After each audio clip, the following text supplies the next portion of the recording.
Welcome to Raging Bullets, a DC Comics fan podcast, episode 417.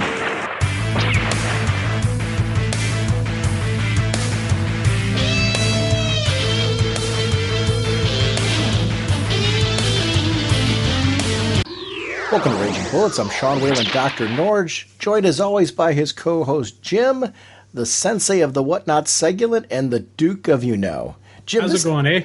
This episode really is tailor-made to you. It's the dun-dun-dun episode. Dun, dun, dun, dun, dun, dun, dun, dun. It's all Superman. We're going to be talking about Action Comics number 38, Superman number 37, Superman Unchained number 9, Superman Wonder Woman number 14, and then Supergirl number 37, as we kind of take a look at the whole Superman family of books. We are proud members of the Comics Podcast Network, the League of Comic Book Podcasts, and the InfiniteComics.com podcast partnership. Sponsoring this episode is DCBService.com and InStockTrades.com. DCBService.com has just updated its website with a whole brand new look and functionality. One of the things that they've done is all their bundles, their 50% off bundles, are together. So you can take a look at, they've got bundles from 35 to 45 to 50% off of all of your favorite title families. Like the Justice League movie poster bundle, the variants, that's 45% off, only $42.22 for all of the movie poster variants. and the Justice League one looks really cool. They have the 2015 January Vertigo bundle, and that one is 50% off, only $9.47. So you can get those books bundled together at a nice 50% off price. It's nice, too, when like you want to get those bundles, you don't want to click them. Like every single individual issue. I'm sure you probably like that with the movie, because I know you're going to get the movie poster bundle, right? Oh, God, yeah. I'm definitely getting that. Yeah. So it's probably a lot more, it's nicer to be able to just click on that bundle than to have to go through and find each individual issue, because that's what we had to do previously. Right. Yeah, I definitely like the fact that I click on that. And then, to be honest, I'm one of those guys who has the variant one and then has the regular one as well. So it's kind of nice because I click on that bundle and I know I have my variants. And then as I'm doing my regular ordering, I get the regular cover as well. So I don't have to worry about, did I get that regular and the variant, or did I just get the thing? And yeah, so I like when they do these bundling together. Which one do you read? I read the regular one. My variants have never been read. Yeah, that's what I do too. I end up, because the variants I usually, you know what I'll do with the variants a lot of times? That's the one I want to get signed. You know, if I meet that artist or something like that, if it's possible, I want to get that signed. Just because I want to frame it and put it up on the wall or something. But I really want that for the cover, so I try to keep that one pretty pristine. We're kind of in the same place there. They are a digital partner, too. If you have any Comixology ordering that you do, you're going to want to link that account to your DCB Service account, and 5% of those purchases goes to your DCB Service order. Over at InStockTrades.com, they have, speaking of Absolutes, which is going to be one of our voicemails this episode, Absolute Batman Incorporated is 50% off, only $62.50. Those are expensive books, and being able to get that at 50% off for only $62.50, and that's free shipping, actually, so it really is $62.50 when you order that from InStockTrades.com. So I want to thank DCBService.com and InStockTrades.com for supporting our show. Mr. Segulent, what kind of a podcast are we? Raging Bullets is a spoiler podcast. We go in-depth into plotline, story twists, and whatnot of the comics we're discussing on today's show. So, if you haven't read the books, you may want to come back later so you can better enjoy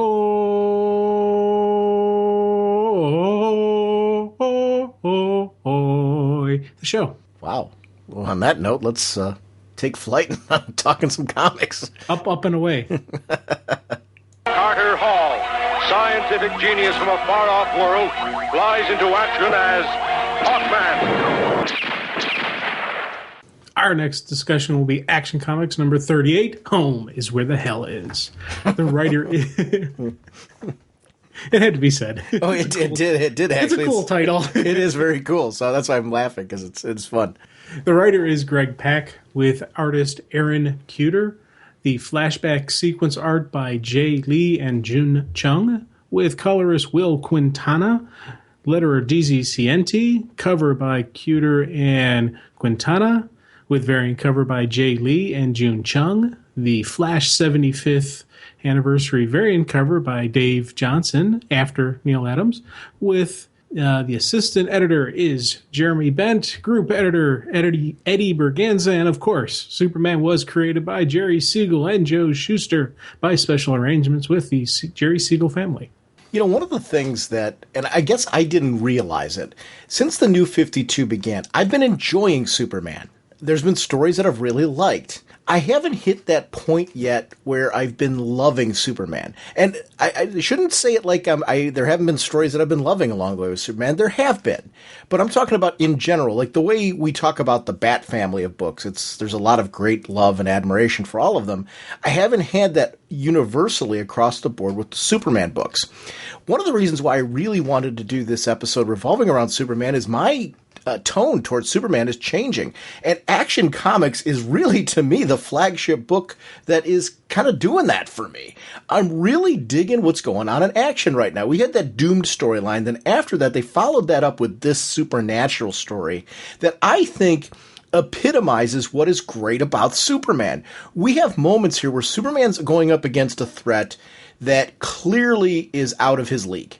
Yet he's still pressing on. He's still being Superman. He is inspiring. He's leading. He's not giving up. He doesn't have to be perfect. It's not about that. It's about the way he cares for others and keeps trying to do the right thing in adversity that just he can't overcome. There's something about that. I love that it takes place in Smallville. Because I need more set in Smallville. I don't want everything set there, but when we have opportunities to do something like this and get a glimpse into what does Superman's life look like now in Smallville, what did it look like in the past in Smallville, we haven't gotten a lot of that in the New 52, and I think it's pretty essential as a part of Superman. I found this story to be very fresh. It doesn't feel like a Superman story I've read before. That also is very captivating for me. The fact that this is something that's really unique in the Superman books that I haven't seen done, not only in the New 52, I don't recall a story like this in Superman history. It's something different. It might be a twist on something done before, but boy, it feels fresh to me. And I'm really digging this book. This is my favorite Superman book going right now. Yeah, and I argue that with this being the top of the super books. I do like the Superman and Wonder Woman just because I like the relationship and just the exploration and how they're showing him in and out of the costume and her in and out of the costume. But for a pure Superman story, Action Comics has been just firing on all cylinders for me. And especially this one with the creepiness and the horror feel and just everything that it's going through. It doesn't have your traditional dun-da-da Superman moment, but it does still have that dun-da-da Superman in it. There is that inspirational leader. There is that guy who is Superman. And I do like seeing this, how people are looking at him differently, how he's got to face up to it, face up to his fears and face up to some of his personal inner demons. And there's a lot of darkness there. And I like seeing that. I like seeing the past and the regrets and the issues that he's had. It's kind of a neat exploration of who Superman is. And I should clarify something. I'm glad you brought up Superman and Wonder Woman. I don't consider that a Superman book. The same way I don't consider Batman, Superman a Batman book or a Superman book. They're a team-up book. They're their own category. I consider them more like Justice League than I do these stories, because these are solo stories. This is really meant to be like Action Comics is a true Superman title. And the reason why I'm saying that is because everything you just said about Superman and Wonder Woman, I totally agree with. We're going to have that conversation on this episode. Superman Wonder Woman since the start has been tremendous. I've really loved that book. This one, though, right now is the Superman book that is just hitting a unique home run for me. This story in particular is what's doing it, though.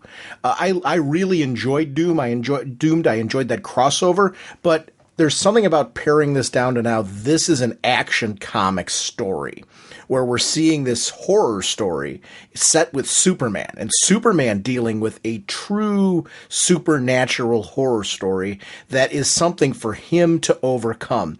It's not a crossover event that he's involved with. This is a Superman story. And all of the players are directly involved with Superman. We're getting to know more about his supporting cast. Lana. We're seeing Steel in this one. We're seeing some of the players from Smallville and what has happened to them post Brainiac. This is the stuff that I like. I want to know more about this world. This is why it's hitting for me really, really hard, because I'm seeing this kind of stuff happening. And I love the cover. I mean, just seeing him outside of the Kent house. This is the stuff that I want to see. Very creepy, very dark, but Superman's the shining light in this. And I honestly, this was the first book I read this week, not because we were doing it on the show. I couldn't wait to read this. It's that good to me. So I'm really glad that we have an opportunity to talk about this. Yeah. And I like how we're looking at because you mentioned Smallville, and Smallville is a huge part of this story arc that's been going on, but I always chuckled with the previous stories about how can people not realize that Clark Kent is Superman with all this negativity, all this nasty stuff happening to Smallville. Well, this is a Smallville attack that's not because of Superman directly. It's an indirect attack. And I like the fact that there's now an explanation that pulls it away from Clark. This is there because of the whole Brainiac thing, because of the Doomed, because of all those different things that opened up the little, portal into the Phantom Zone got opened in Smallville. And that's why this is happening. So it's not a direct connection, this attack. It does directly come from, the fact that Clark landed there, etc. But I like the fact that there's now kind of like a buffer. It's sort of how I liked with Bruce Wayne when he explained he was, the financier behind the Batman, Batman Inc. and the Batman universe and all that. And it kind of put a buffer between Bruce Wayne and Batman, even though they are one and the same. I like when they have layers on the story that kind of explain why someone wouldn't think, oh, all these attacks happen to Smallville. It must be because Clark Kent's Superman. I like seeing that cushion. I like that you don't know where the dream sequences begin in reality. Begins in this story. There's something about that, because there's certain sequences that start off and you're like, wow, especially with Clark in this field right now. You're like, okay, that's going on. That's really happening. But then it shifts to the sequence with Lana that like, wait, that's not happening. And I love how the actual background colors shift when those sequences are happening. The only thing that's really in color in that sequence is the fire that's shown. Lana and everything's very muted, inside the house when that's happening. I really loved that sense of intensity. Clark's rushing in, doesn't care right now that he's not in his Superman costume. He's rushing in because Lana's in trouble. That's a very Superman thing to do. I was glad to see that. Lana knows this is his friend. This is somebody who he cares about. She's in trouble. I'm going to rush in there. I'm going to do what needs to be done. Yeah, it's a dream sequence too, so that adds to the sense why, isn't he in the Superman costume? But I like that I wasn't in that moment thinking to myself, well, why didn't he dress as Superman? Because this is who he is. He's about saving people, and that comes first. That's what Superman's all about. Oh, God, yeah. And I will admit, the first time I'm reading it, as this is going through, it didn't dawn on me, hey, he should be in a Superman costume. Because it's just, again, as you said, it just so fit that Clark would be there. He'd rush in. He wouldn't, and it's him showing the superpowers and all that stuff. It didn't really completely click that it was just a dream. Mm-hmm. And then even when he says, just a dream, he's still in his civilian clothing. So it goes on to the second half of the nightmarish event, which I was like, oh, man, this is like just, again, creepy horror, just, awesome. I'm not normally a horror junkie. I'm not normally a creep factor guy, but this was just a great usage of it, as well as just some really just stellar writing, because he gets to the rotting, undead, dug up bodies of the family. And he's like, just a dream, not real, and just the whole thing where he knows it's not them. But then my mother tilts her head just so. Her voice gets that tetchy hitch of hers. I was like, man, that's awesome. Just those little bit of, hey, that would make it actually is his mom. Granted, it's all in his head and stuff he's remembering, but I do love just how they put that in there, where it just makes you actually think, did the bodies actually rise from the dead? What the heck is going on here? Well, the bodies were really there, though. Yeah. And they were being toyed around with like marionettes, and that part really added to the. I love horror. I love horror when it's done right. This is horror done right. it's not dark just to make Superman dark, because the shining light in this, to me, remains Clark, in all this, especially the parts you were talking about, where he's seeing little nuances about his mom, and he's fighting against the lies that are being told to him by this entity that's digging in him, and knowing that the entity's tapping into Lana as part of the reason why it knows how to get it just right was something that I really liked. I liked that it wasn't just pulling from Clark. It was pulling from Lana and using Lana to manipulate Clark. That was, I thought, really a fantastic addition here to this whole sequence of events, because Superman's a little harder to reach. And because Superman's a little harder to reach, we gotta pull out the big guns.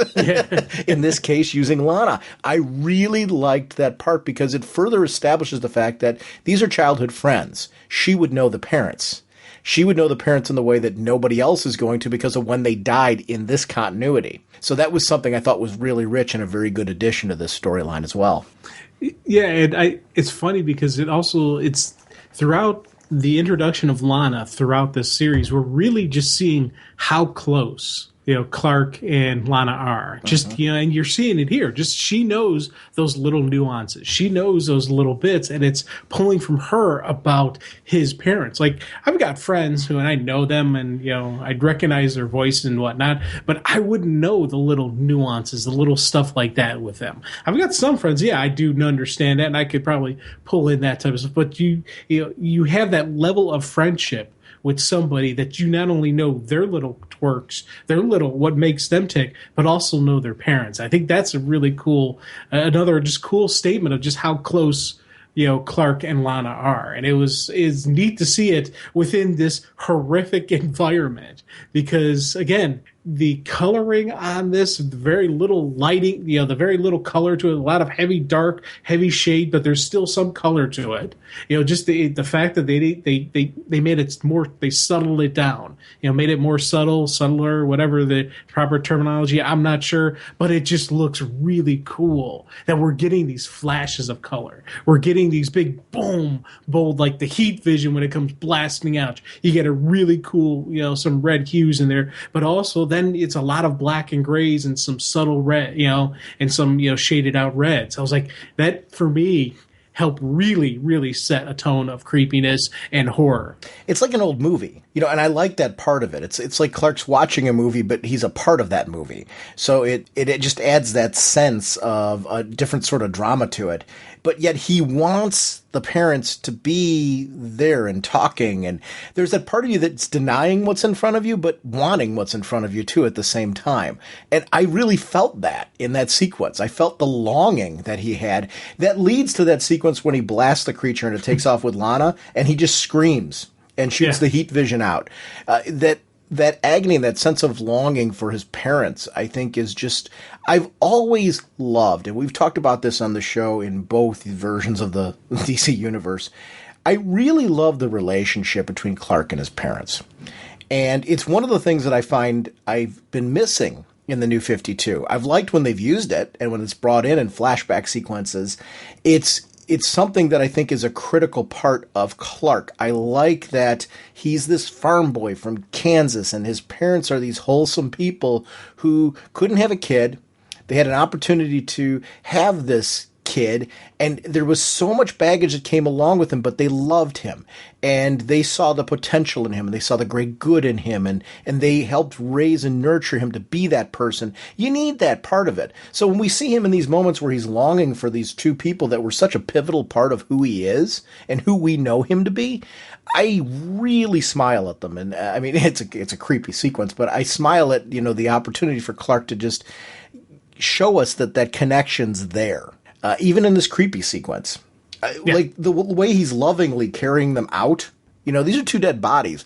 I don't know, a lot of people I've loved in my life that I don't know that I'm carrying out their corpses like this. This is a whole different level. And I'd like to think I would have this kind of love and I would do that. You don't know until you're in this kind of situation. I loved seeing that because there was something very dramatic to that visual, the fires all around him, he's carrying them out.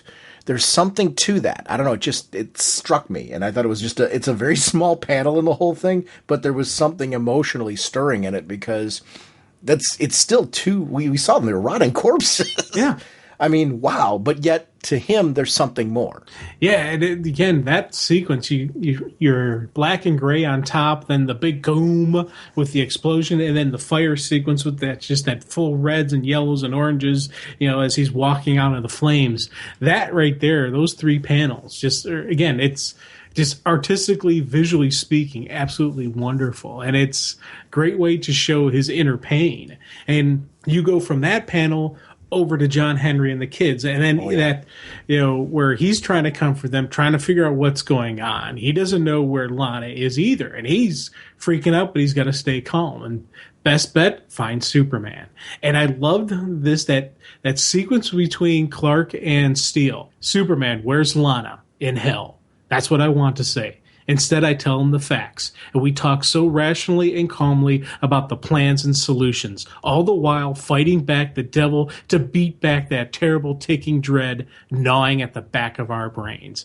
I loved that. I was like, dang, that was awesome. Again, 2 people who deeply care about Lana, 2 people who these are 2 heroes who have to gut check. You talked about carrying his parents' bodies out, but this is another. They got to gut check and they got to push back those emotions, because if they go flying off halfway, it's not going to do anybody any good. So they got to keep everything in check. And just that statement of so rationally and calmly, you get that point sometimes where you're just so angry, scared, furious, that everything just kind of slows down and you get that calm. And it's an uneasy calm. And there's probably the tint in their voices probably was a little bit also on the creepy factor. The other thing you got to remember, too, which just builds on what you're saying, they're already being manipulated at this point. Yeah. There's already creatures manipulating them. That adds to the fact that in spite of all that, in the spite of this thing trying to root into his head and change and manipulate how he behaves, and he's still Superman and fighting against that and trying to handle that situation in the way that Superman would. Caring for this is what John Henry's going to be going through right now. If I tell him this, it's going to take him down a really dark path. I can't do that. I've got to step it up. I've got to be that friend. I've got to be that leader. I've got to be Superman here when I don't want to, it'd be much easier for him to just kind of give in and just go, she's in hell, and, kind of vent what he just went through, because he went through a horrible atrocity himself right now. Instead of that, he gives in and he's still Superman. He fights and he's still Superman. That struggle, seeing him just be Superman in that moment, that's what being Superman is to me. It's no matter what the odds are, no matter what's going on with you, you still have to be that symbol. And he does it in that moment. That just, knowing that creature was already burrowing on him at that point, made it even more to me. Yeah, and talk about just when you think it's bad, it can always get worse. And I think that's an average, just an everyday always theme in horror, in good horror movies. Just when you think everything can't get any worse, it does. You got this monstrous creature who's manipulating everything, but now you've got these things burrowing into your body and gonna take you over and whatnot. I was like, man, that is just. They can't cut a break here. The whole Smallville people that survived the Brainiac attack and wound up with the powers, and their reason for hiding everything, made so much sense to me. Hey, we saw what happened to you and how people treated you initially, which is stuff we saw right in the beginning of Action Comics with this run of Superman, that people didn't trust him right away, and they were not good to him right away, the government especially. So them recognizing that, hey, we just want to live our lives. We just, we don't want to cause any trouble or bother anybody. We just want to be us, so we kept it secret. It's really what his parents tried to do all along. It's a very Smallville thing to do. Let's just live our life like normal and keep the secret and not bother anybody else, and, keep kind of our status quo here in Smallville. And because we like this, we like where we live. We have values that we believe in. It's a very small town thing, and it's kind of cool to see that that extension of the way the Kents raised him, extending to some of the townspeople there who are just kind of like, hey, we're just trying to do our thing. I'm curious to see how they play out in the rest of the story, because they're very intriguing. I haven't been sure how to feel about them. Are they good? Are they bad? Are they somewhere in the middle? I'm still not 100% sure. I do like them a lot better after that sequence. Because in the beginning, I'm like, are they behind this? Now I'm starting to think maybe they really are what they say they are. Yeah, I'm actually thinking they're going to be the good guys. And I'm worried about them just because, with horror, there's got to be a body count.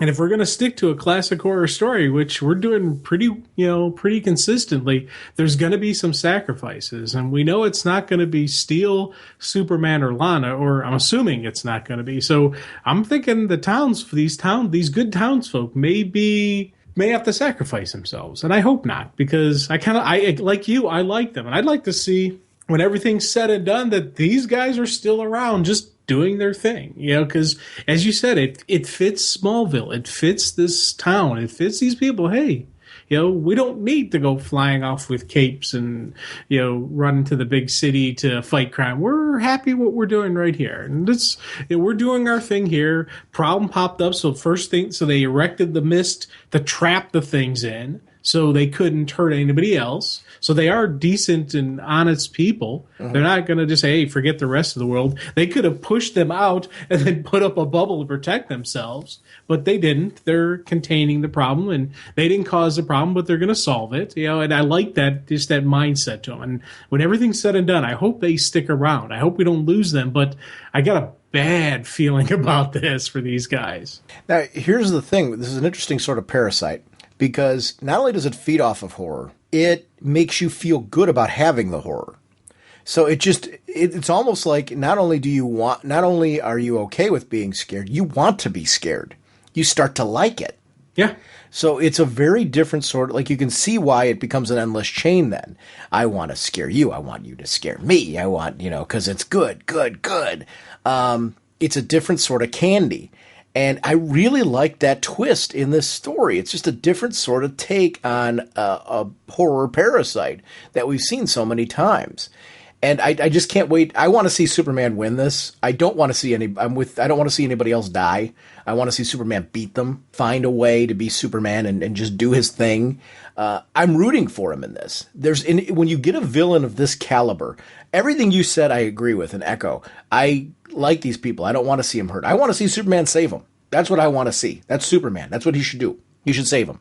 I don't know. The next issue is Into the Phantom Zone. I want to see what that looks like. I'm very excited for this story. I love the whole Lana thing. She's got this resentment with him. You couldn't save my parents. You couldn't save yours. She's really cutting to the core of these are deep-rooted things that are embedded inside her. Some things that are very unspoken. Sometimes you get bitter and angry and you blame people for things that maybe you shouldn't blame them for. Or, you connect things with people that maybe they were involved with, but they aren't really the ones that deserve the blame. But you hit below the belt when the emotions are running high. And you're afraid of yourself that you're spurting that stuff out. They become afraid because of, how you're being viewed. This just adds to the whole fear theme of this whole story that I really love. It's a deep psychological thriller that I've found just incredibly interesting. I love being this excited for Action Comics. It's something I've been enjoying the book all along. There's been story arcs that we've talked about on the show that we've deeply enjoyed. I just like the fact that right now with this storyline, it just feels fresh and different, and it just has me really excited. It's great to grab Action Comics and say, I really want to read this next issue. And that's what I felt with this particular issue, because this story build's been so great with this one. And that was kind of my take on it. I really was excited for this one. I'm glad we had an opportunity to talk about it. Oh God, yeah. This is a good time right now for being a Superman fan, and just again, I'm not a horror guy, but I absolutely love this horror story. This is, and I think that for me is a true statement of just how cool it is that somebody who's not a fan of this genre could say, man, this is awesome. And it's not just the story, because the story is amazing, and I'm loving the creepy dialogue and just how they're hitting below the belt and just those gut-wrenching moments that Clark is going through. But visually, just it really brings out a horror story with how they're doing the coloring, how they're doing, just the artwork's shifting, and some of those, as I said, some of the flashback sequences a little bit different than the main sequence, and they're doing little bit tweaks here and there, and using a black and gray then to bam to color, and black and gray with moments of some color splashes in there. I was like, this is a really cool looking book. Now, this is an interesting question that I have for you. Because you mentioned you're not a horror guy. Now, right. Since I've known you, I've always thought of you as a person who likes supernatural stories. Like, you'll like stuff with vampires and witches and things like that. Like, you liked the Anne Rice books a great deal. Yeah. You've been into stuff like Buffy and stuff like that. But you don't. What do you like? What category do you put that in? And I'm not in any way, shape, or form disputing you. Because I know historically on the show we've talked about your love of that. So yes. I think it'd be interesting for you to clarify, what do you consider that genre that you do like? See, right there you kind of said it yourself, supernatural versus horror. Okay. Horror to me are like, what's that one movie with the creepy little girl who's kind of the actress is actually a contortionist, so she able to... The Ring, and there was another one. Oh God! Like when you get that, creepy... well, like The Omen. The Omen. If you watch The Omen. The Omen is to me. For me personally, the original Omen is one of the scariest movies I've ever seen. That's true horror.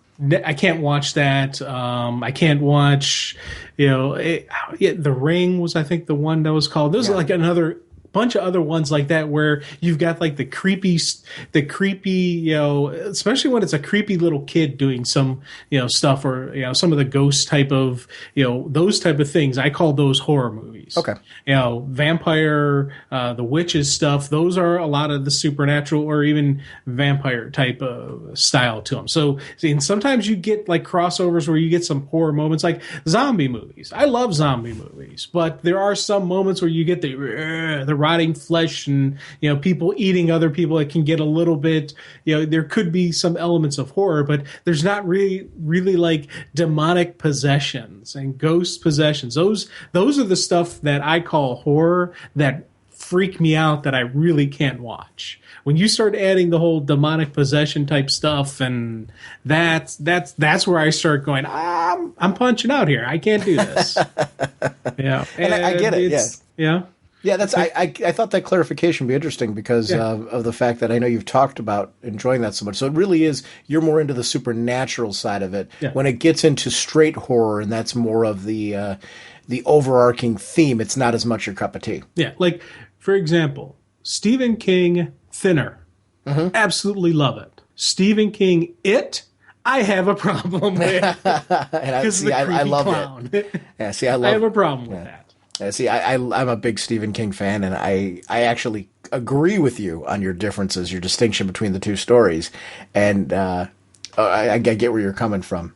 Do you want to talk about Superman, Wonder Woman, seeing as we've kind of already started going there? Let's just go to Superman, Wonder Woman 14. Definitely. All right, our next discussion is going to be Superman, Wonder Woman number 14, All That Burns. Pete J. Tomasi, story and words. Doug Mahnke on pencils. Jaime Mendoza, Norm Rapmund, Christian Almay, and Don Ho on inks. Tomeo Morey and Hi-Fi on colors. Rob Lay letterer, Doug Mahnke and Tomeo Morey on the cover. Darwin Cook, variant cover. Jeremy Bent, assistant editor. Eddie Berganza, group editor. And I'm going to start with a weird comment on this one, but it's meant totally as a compliment. I have loved this book since it launched. And Charles Soule was the previous writer on there, and I'm probably butchering his name, and apologize for any name butchery relating to this book, because a lot of what you were alluding to before is exactly how I feel about this book. This is a flagship title. I really like this team-up book between Superman and Wonder Woman. It wasn't at all what I expected it to be, and I mean that totally in a good way. I didn't notice that there was a writer change. And I totally mean that as a compliment, because this has been such a top-tier, top-quality book. When I heard that Charles Soule was leaving it, I was incredibly worried for this title, because it's become so important to me as a book that I just really love reading. And I've loved the storytelling that's been going on in this title. I knew that he was leaving, so I checked after I read this issue who the creative team was on it. And when I saw it was Peter Tomasi, I was like, whoa, wait a minute. When did that happen? And what a compliment that I can give him, because I did notice a shift a little bit in terms of storytelling because you got a new writer on board, but I didn't notice a shift in quality. And that's because you've got a top-tier writer in Peter Tomasi on this book. This book has maintained seamlessly the quality that it had before. I really love this story, and I love where it went because I did not see that coming. It's something that we haven't seen. I'm just going to say it, Magog. It's Magog in the New 52. We haven't seen it yet, and I loved the introduction because I don't know if this was spoiled somewhere or anything. Certainly I didn't know about it. I didn't know until they hit the end of this show. I was like, oh, that was cool because I did not see that coming, and yet it made so much sense how we got there. Oh yeah, this was again. I'm going to echo a lot of what you said there. I was nodding my head as you're going, especially with the creative team transition over. You know, I've been digging this title since the beginning. Creative team changed. There was absolutely it was a seamless flow through for me. I didn't really see any hiccups or any changing or anything like that. I was still getting some really cool stories, and I was like, man, this is awesome. This again, I don't know if it's the talent of the writer of both writers, if they're matching, if they have a matching style and storytelling, if it's an editorial type of direction control or whatnot. I don't know how this went through, but this is one of those seamless transitions that just was absolutely wonderful for me, and I'm still enjoying this book. It's still, as I said before, I would argue whether this or Action Comics is the top Superman book, but again, you could say, separated, it's a team-up book, yada, yada, have that discussion, that's immaterial.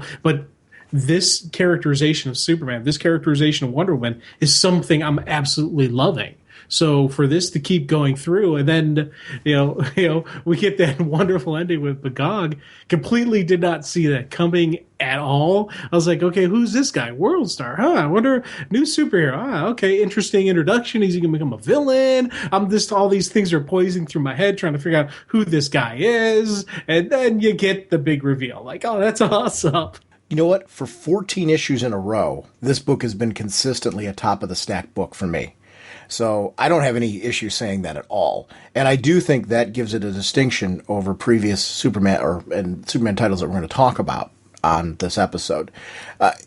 Not that I haven't liked those books. I have. And none of them have been on the chopping block. But this book consistently has been just every time I've picked up an issue, I've been like, wow, I just really liked that. I really had a good time with it. And that's the consistency that is a distinction to this title. And I think it's one of the reasons why you're setting it aside and you want to set it aside. And I think there's something to that. And I agree with it totally. There is a distinction to the quality consistency of this title that we can't say about anything else we're talking about on this episode, with the exception of maybe Supergirl. Because I'm a big fan of Supergirl, although I don't know that it gives me the bang that this does. Because this has been really a great, just a special great title all the way through. I didn't expect this from this book. I was excited to see the development of the relationship of the two of them. I guess I didn't expect the kind of stories we've been getting in this book for them to be such great stories and so well done all the way through. Yeah, again, I agree with you on that. I was kind of expecting more of a fluff piece, to be honest. And I was like, so when we started getting these cool stories and some actually meaty stuff going on, because I was thinking, okay, it'd be about them, about the relationship. It'll last however long the relationship lasts. I'm curious to see how far this goes.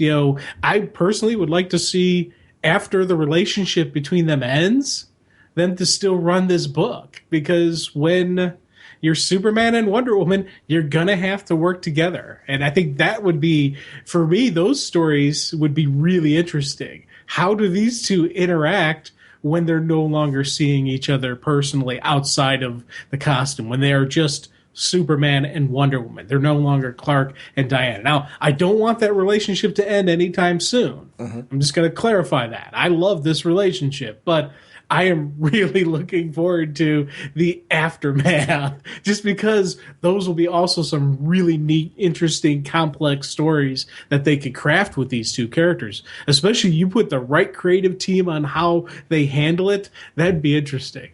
I love Wonder Star. I love how he plays this. because he's Mr. Plastic, which totally works. But yet he's also doing all the right things, whispering to the police officer with two people that can, at least one, that can definitely hear him. I don't know how Wonder Woman's hearing works compared to Superman's, but certainly Superman heard that. How much you want to bet they don't believe me? I'm like, okay, yeah, we're kind of playing this one up. But yet, I'm going to say this, and this is where the writing was so good. Similar to Superman and Wonder Woman, I started to want to believe him. I hit a certain point in the story where I'm like, I'm kind of liking him. I'm still kind of suspicious of him, but I kind of want to believe him at this point. Where the story's going, I'm like, all right, Wonder Star, let's see where he's going to go. Very How good. much of him? Hold on 1 second. Let me interrupt you real quick. Okay. How much of him actually knew he was Magog? Part of me thinks this guy that we're seeing right here doesn't completely know he's Magog. He's a sleeper agent. Yeah, and he's the ultimate sleeper agent because he personally doesn't know that he is, Magog. He thinks he's this other. He doesn't know who he is. And he's completely lost and confused. He doesn't know what's going on. And I like that. The fact that those moments where he's whispering, how much you want to bet? He actually believed that. And that was actually him. That was his real personality or his non-memory related personality. That's why he beat the lasso. Yeah. Yeah, amen. Oh, okay. We're seeing this. Okay. Yes. Because he beat the lasso because of it. But there's something about him, like you were supposed to be suspicious of him. And I guess the point of the story was because of everything you're saying, he started to fool me. Yeah. I started to have buy-in, very similar to Superman and Wonder Woman. I guess what I'm saying is I like stories where, and I've shared this in the show before, where I start to feel like I'm traveling along with the heroes in the story. Well, I'm totally team Superman and Wonder Woman on this one. This guy's suspicious.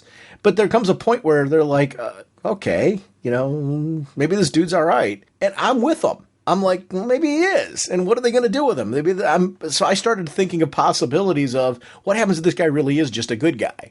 Is this a guy, a new hero that they're rolling into the DC universe? What are they going to do with him? Is this book launching somebody that's not unheard of before? And how do I feel about him?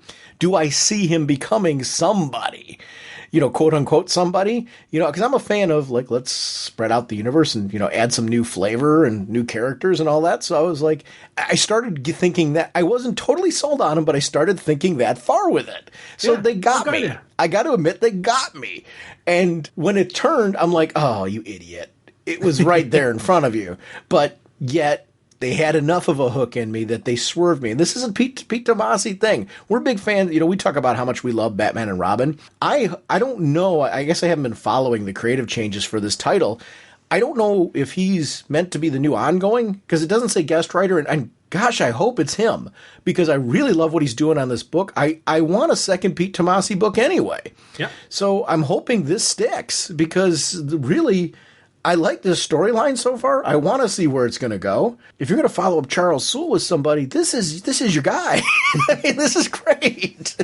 Hey, Tomasi's a fabulous writer. He's he's on that list of mine of writers that I follow and will read other stuff. If I see his name attached to something, even if I'm reading it and I'm remotely thinking, I don't know if I want to read this. Well, it's got him. Okay, I'll give it a read.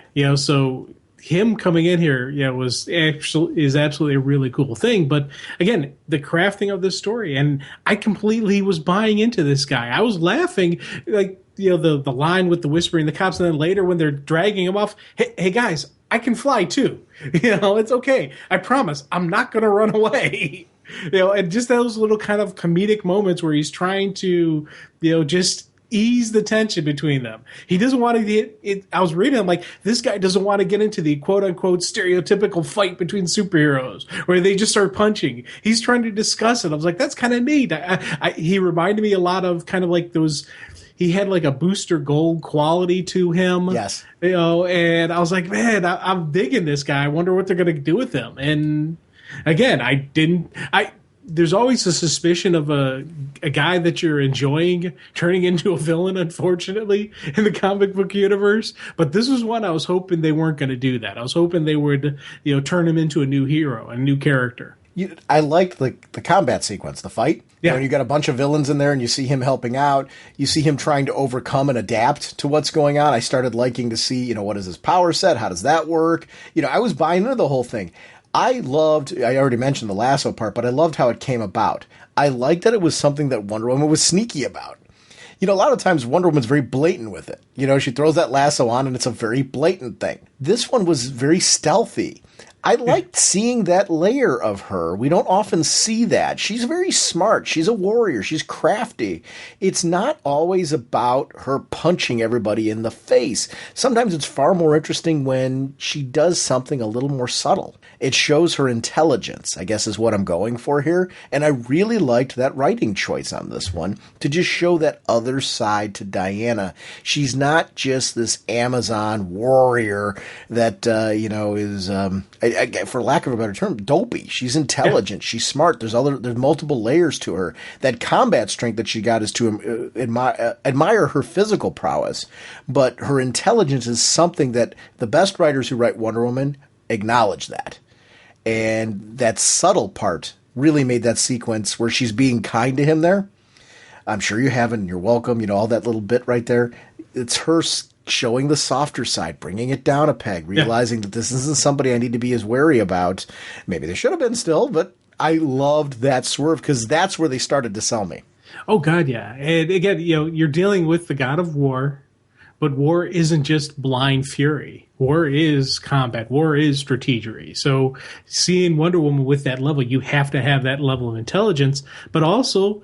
with the 5 year later splash that we saw with Wonder Woman, she becomes the goddess, of peace and love. She's not the god of war anymore. And so there's always is that, that peace and that hope and just that love that is Wonder Woman's ultimate power. And so you see that tender, that caring moments right within, the usage of the lasso. And I love just, again, that balance of who the character is, that she's not just, really powerful. She's not just hot. She is the total package. She's got, strength, power, intelligence, all the stuff that really make up a hero. It's all in Wonder Woman. And I love seeing moments where you get all of those in there and you get why you should be a fan of Wonder Woman. You get what you need? Well, it's not a perfect test, but I'm happy for now. There's a void, a missing sense of self. I literally, when I read the book again, I'm like, how did I not hold on to that clue? Yeah.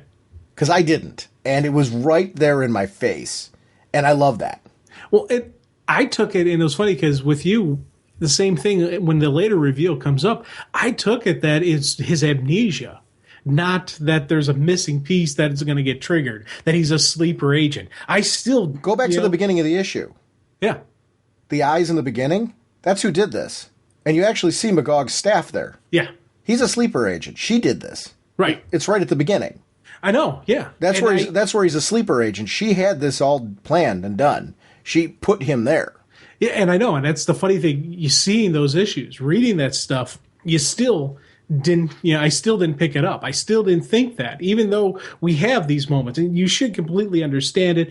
We shouldn't have been swerved because they gave us the information, but I still was, just because I so believed in the guy. I so trusted him. Yeah, I'm talking about my second read through. Let me clarify. Oh, that. Yeah. My first read through, I'm totally with you. I'm sorry. I thought you were saying I didn't see where it was coming. You're saying initially you're like, we should have seen all these clues, but we didn't see them initially. My first read through, I didn't know this guy was a sleeper agent. I didn't see it that way or anything. I was totally swerved by him. These clues that I'm talking about, like sleeper agent, all that stuff, that wasn't until my second read through. I'm like, dummy. It was right there. He was a sleeper agent all along. But that's the perfect sleeper agent, right? It's the one that you don't see coming, which is exactly what they did here. What a great! I love Mammoth coming back, and you see the three of them do the punch together again. I'm already at this point because of what they did in the 2 pages before. Really kind of into this character now. I'm like, all right, is he a good guy? Is he part of the team? When they did the 3 of them with a scoom, the punch there, and he's like, that was fun. He started to become me. He became one of those characters where you're like, okay, this is Joe Nobody. This could be anybody. This could be us. Now all of a sudden we got somebody hanging with Superman and Wonder Woman that makes me feel like I'm there with them. How cool is this guy? Yeah. So they got me. They got the boy that wanted to fly around with Superman and Wonder Woman. And especially that scene right before where they kind of give each other the nod. They give each other the look like, let's rock. Bam! And they punch together. Mm-hmm. That right there was a great sequence to really lock in that, hey, it's okay to trust this guy. He's one of them. He's somebody you should, and it's beautifully, beautifully crafted. Page 1 and page 2, they tell us this guy's a sleeper agent. But by this point in time, we're like, no, he's one of them. This is awesome. And you're just so caught up in the story that you're not even thinking about the clues that was laid out back there. I loved how I love the story was told. I love the visual looks of this. Artwork wise, this is some really cool moments. And just, the facial expressions, like that was fun. He's kind of got the look. Yeah. There was just some really just awesome, things working together here. Now, I will say this, in my first read through, this Palisades part was when I started to question him. I didn't think it was going to go where it was. I started to question, like, what kind of character quality he has when he started asking about their relationship. Because that is a no-no that early on. You don't start asking people intimate details about their relationship, especially with that smile that he had on his face. And then it started to turn on the next page. It was this great build to, oh no, now the questions are back. Now the questions are really back with this kind of, it's too bad your love is going to be the death of you. I'm like, wait, what's going on? Because they're both kind of like, what did you say? And he has these voices splitting in his head. Now all of a sudden powers are coming out of his control. It was just such a great build to how this all came down that I just didn't see it. I really didn't see it coming. Then that portal opens up and the staff comes through, and I just loved how that all played out. You mentioned before, and you kind of alluded to this before, is there a hidden person underneath? I don't know. That part's intriguing to me. Is he Magog? Is that who he was all along? Or is there somebody, a layer underneath? Is that what you were talking about earlier? Yeah, I think we have the Magog entity isn't who this guy. I think there's somebody else who was Wonder Star, and that person yes, the whole time he's been a sleeper agent as Magog, but there was an actual person. It's like kind of like an invading parasite took over and turned him into Magog. I don't think the whole time he's been Magog. And again, maybe that's just me hoping that they can somehow get rid of the evil darkness Magog, and this cool guy that was hanging out will actually be in charge. So part of me is hoping that's how the story's going to go. So we'll still have this super powerful being, but it'll be that cool guy that was hanging out with Superman and Wonder Woman, not the guy who's trying to kill them. Now, wait a minute. Let me ask you this. Rereading the issue, because I know you've reread it like I did. I will say this, after I knew what happened, and you kind of saw some of his smarminess when he was talking about their relationship, were you really reading it through the second time longing for Wonder Star? Because I wasn't. The second time through, I was perfectly content to believe that he's Magog. And it's okay if you were. I'm just telling you where I'm at. I'm like, I'm really not sitting here going to myself, God, I hope Wonder Star comes back. See, here's the thing. I didn't read it as smarmy as you did. Okay. Where he's talking about the relationship. The one I kind of like, because the scene, being in love, the two of you, it's obvious actually the way you look at each other, watch out for each other. It's all right there. You don't have to look too hard to see how much you care. Now, he's got a kind of a grin on his face as he's saying it, but it's, to me, I kind of took it more of he's, just saying, hey, you guys it's kind of like someone saying, you guys make a cute couple. That's really cool. The way you work together, and you're out there doing your thing together. That's kind of neat. I didn't take it as a smarmy read. But here's the thing. I would not, when I first met two people, start saying stuff like that if I didn't know they were a couple.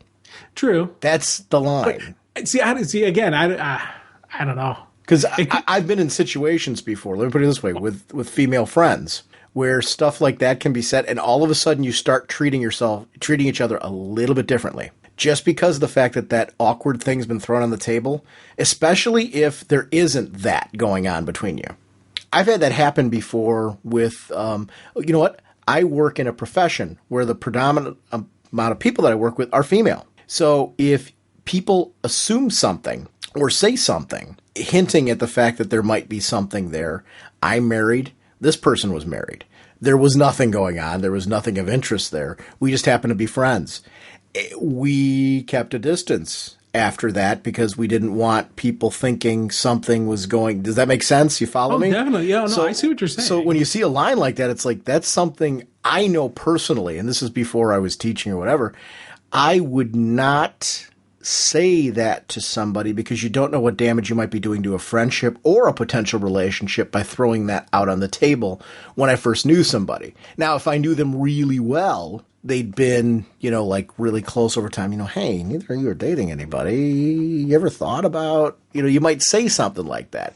This guy was crossing a line. Here's the thing. I love the fact that you and I are debating this because it shows how well crafted this character was in a very short period of time.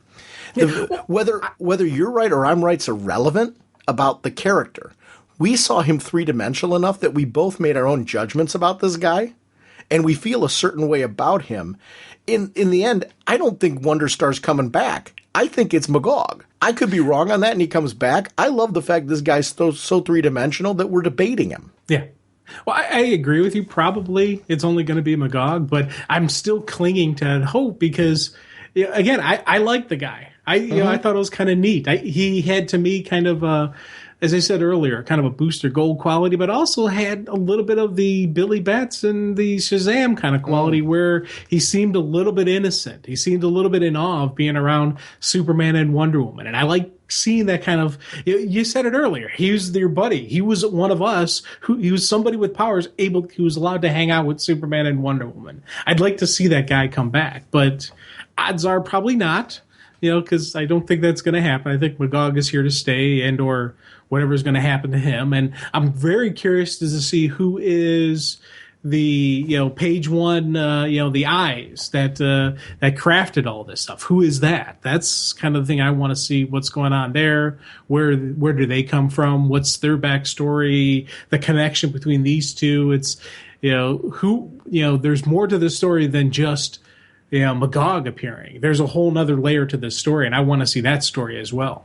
Well, there's somebody behind Magog's appearance. Yeah. So that's another layer that's going on. I really liked the fact that, going back to this Wonder Star, I liked that I actually wanted to scold him. No, I mean, there's something to that when you're emotionally attached enough to a character that they're not flat, they're three-dimensional, that you and I can debate and see him differently. Because it really was like you and I debating over a friend that we mutually had.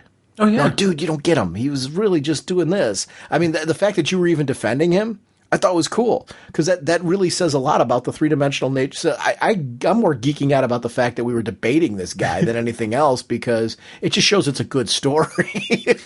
Well, how many times have we had to defend our friends, though? So. Well, yeah, there is that. And you and I have both been on both sides of that fence. Oh God, yeah. Where we've had to either be the advocate or we were the detractor. I mean, so I mean, that's what I mean. There's something very real about the debate we just had that is something we would have for friends of ours. Yeah, and again, that's if a book is able to get and instill an actual true emotional reaction, if it's able to instill off-page thinking, if it's able to kind of get you so connected within 2 issues, we're this connected to this guy that we're having these discussions, we're having these debates.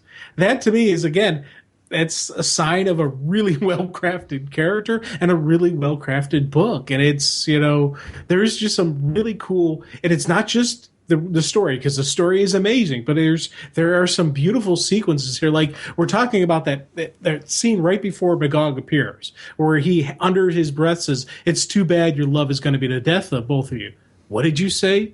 The look on Clark's face as he's asking that. Oh, yeah. That is an absolute awesome just panel. And it's not even a full page panel, but you still get some really great, wait a minute, hold on. What's going on here? Kind of, you really get the emotion. You really get that kind of that grit in Clark's voice. Yeah, it was absolutely a very, very cool moment. And I think it just added more to the debate that you and I were having as far as who this character is and what he's all about. I really just enjoyed the issue immensely. I think it's Peter Tomasi. I mean, what are you going to do? The art team was fantastic. I mean, it's a really good-looking book. It was a great read, and I'm very into it. With that, want to talk about Superman? Yep.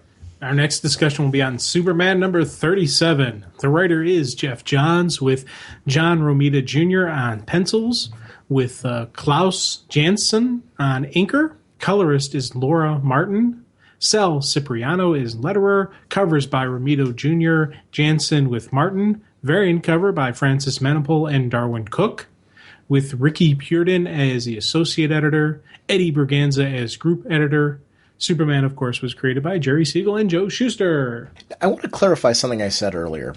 You know, when I was talking about Action Comics and how it was so innovative and I'm really liking the fresh stories in there, I didn't mean to downplay this book. I think what's, for me, just taking a point away from this book. And it's taking a point away from Superman Unchained. And Jim, maybe you know where I'm going with this. We've got a similar style of story going on here. We've got this Superman entity from some other place that's come in and they're battling Superman. So the stories are similar. Now, I'm using the term similar on purpose because there's enough different and unique in both stories to make them valid and exciting. And I'm enjoying them both. I just feel like what's going on in Action right now was so different than what was going on in both of those two books that it was really standing out for me as, wow, what a unique title. I'm really digging this story, this Ulysses story that's going on and where it went. I like the fact that Ulysses comes from an alternate dimension, and we're seeing a guy here who he was adopted like Superman was, but to a different group of people. So his attachment is to his home. And he's had to really basically do here the reverse of what Superman's had to do. Superman's had to often intervene when it comes to Krypton, but as a agent of Earth, as a citizen of Earth, his planet of being raised, and I'm a big, I was adopted. I was adopted when I was an infant. So I don't know any other parents than my parents who raised me. They are my parents. They raised me from birth to today. They're the ones who are responsible for the kind of person I am, good and bad. Honestly, they're responsible for the good. I'm responsible for any bad. But that's kind of, the thing that I'm latching onto here is your environment really has a big impact. The people that raise you has a big impact on who you are. We've seen that with Superman before. That's what's making this story unique, and it stands out as being different than what was going on in Unchained. So I think one of the things, though, is I felt like I was getting a similar style of story. So I was really in Action looking for something different. I'm so glad I got it. I want to talk about this because this Ulysses story is really good. This is a highly anticipated creative team. I really like the story that they're delivering here. They're delivering a lot of the global Superman universe that I really love, while at the same time getting at the core of what makes Superman interesting. How are you feeling about this storyline, Jim? And did you make some of the connections I was making to what was going on in Unchained, or is that kind of me being nitpicky, I guess? I don't know. No, I wouldn't say you're being nitpicky. For me, like, Superman has these great dun-da-da moments. The title itself, this had that, and I love those stories with Superman. I love seeing that kind of big, bold, bam, in your face kind of, Superman stories. And that, for me, Superman the Superman title has been doing that all along. So when Action came along, it has that different take on it, a different twist. I was kind of comparing it to the Superman title is very similar to the Batman title, while the Action Comics is very similar to Detective Comics. So it, had just those different feels to it. It's the same character, it's the same coolness, but each one had kind of a different focus to it. Like with Superman really focused on Superman, while Action kind of gave us more of the backstory of Clark, more of Lana, Smallville, those type of things. And for me, this is a great title. I'm deeply loving it, enjoying the look, the story, everything being told, and especially this wonderful ending, how this whole thing ended, where I was like, oh, not going to be good for you in the future, Soups. But, it did have that, the Action Comics did have that, as I said, that horror, that different feel to it that made me go, wow, this is really cool. There's nothing wrong with this title. Superman itself is an absolute wonderful title. Been enjoying it all along. Action just has that different feel to it. And I'm glad that each book's it's the same character in it, and it has that same feel to him, but it's not the same book. They're telling different stories with the characters, and you need to have that. It just, just with all the Bat books have a different feel to them. All the Green books have a different feel to it. The Soup books have different feels to them, and so it's. Do you feel that with Unchained and this, though? I guess that was what I was getting at. Actually, I've got nothing to argue with what you're saying about you're comparing Superman to action, and everything you're saying is yay. I agree with that.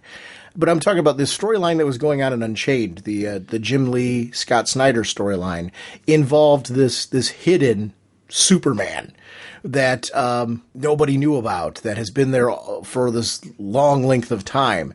He has to be, fight Superman and be inspired by Superman. In this story, we've got this Superman, Ulysses, that's coming from another dimension. I guess what I was saying, there's a very similar storyline going on in Unchained and Superman right now.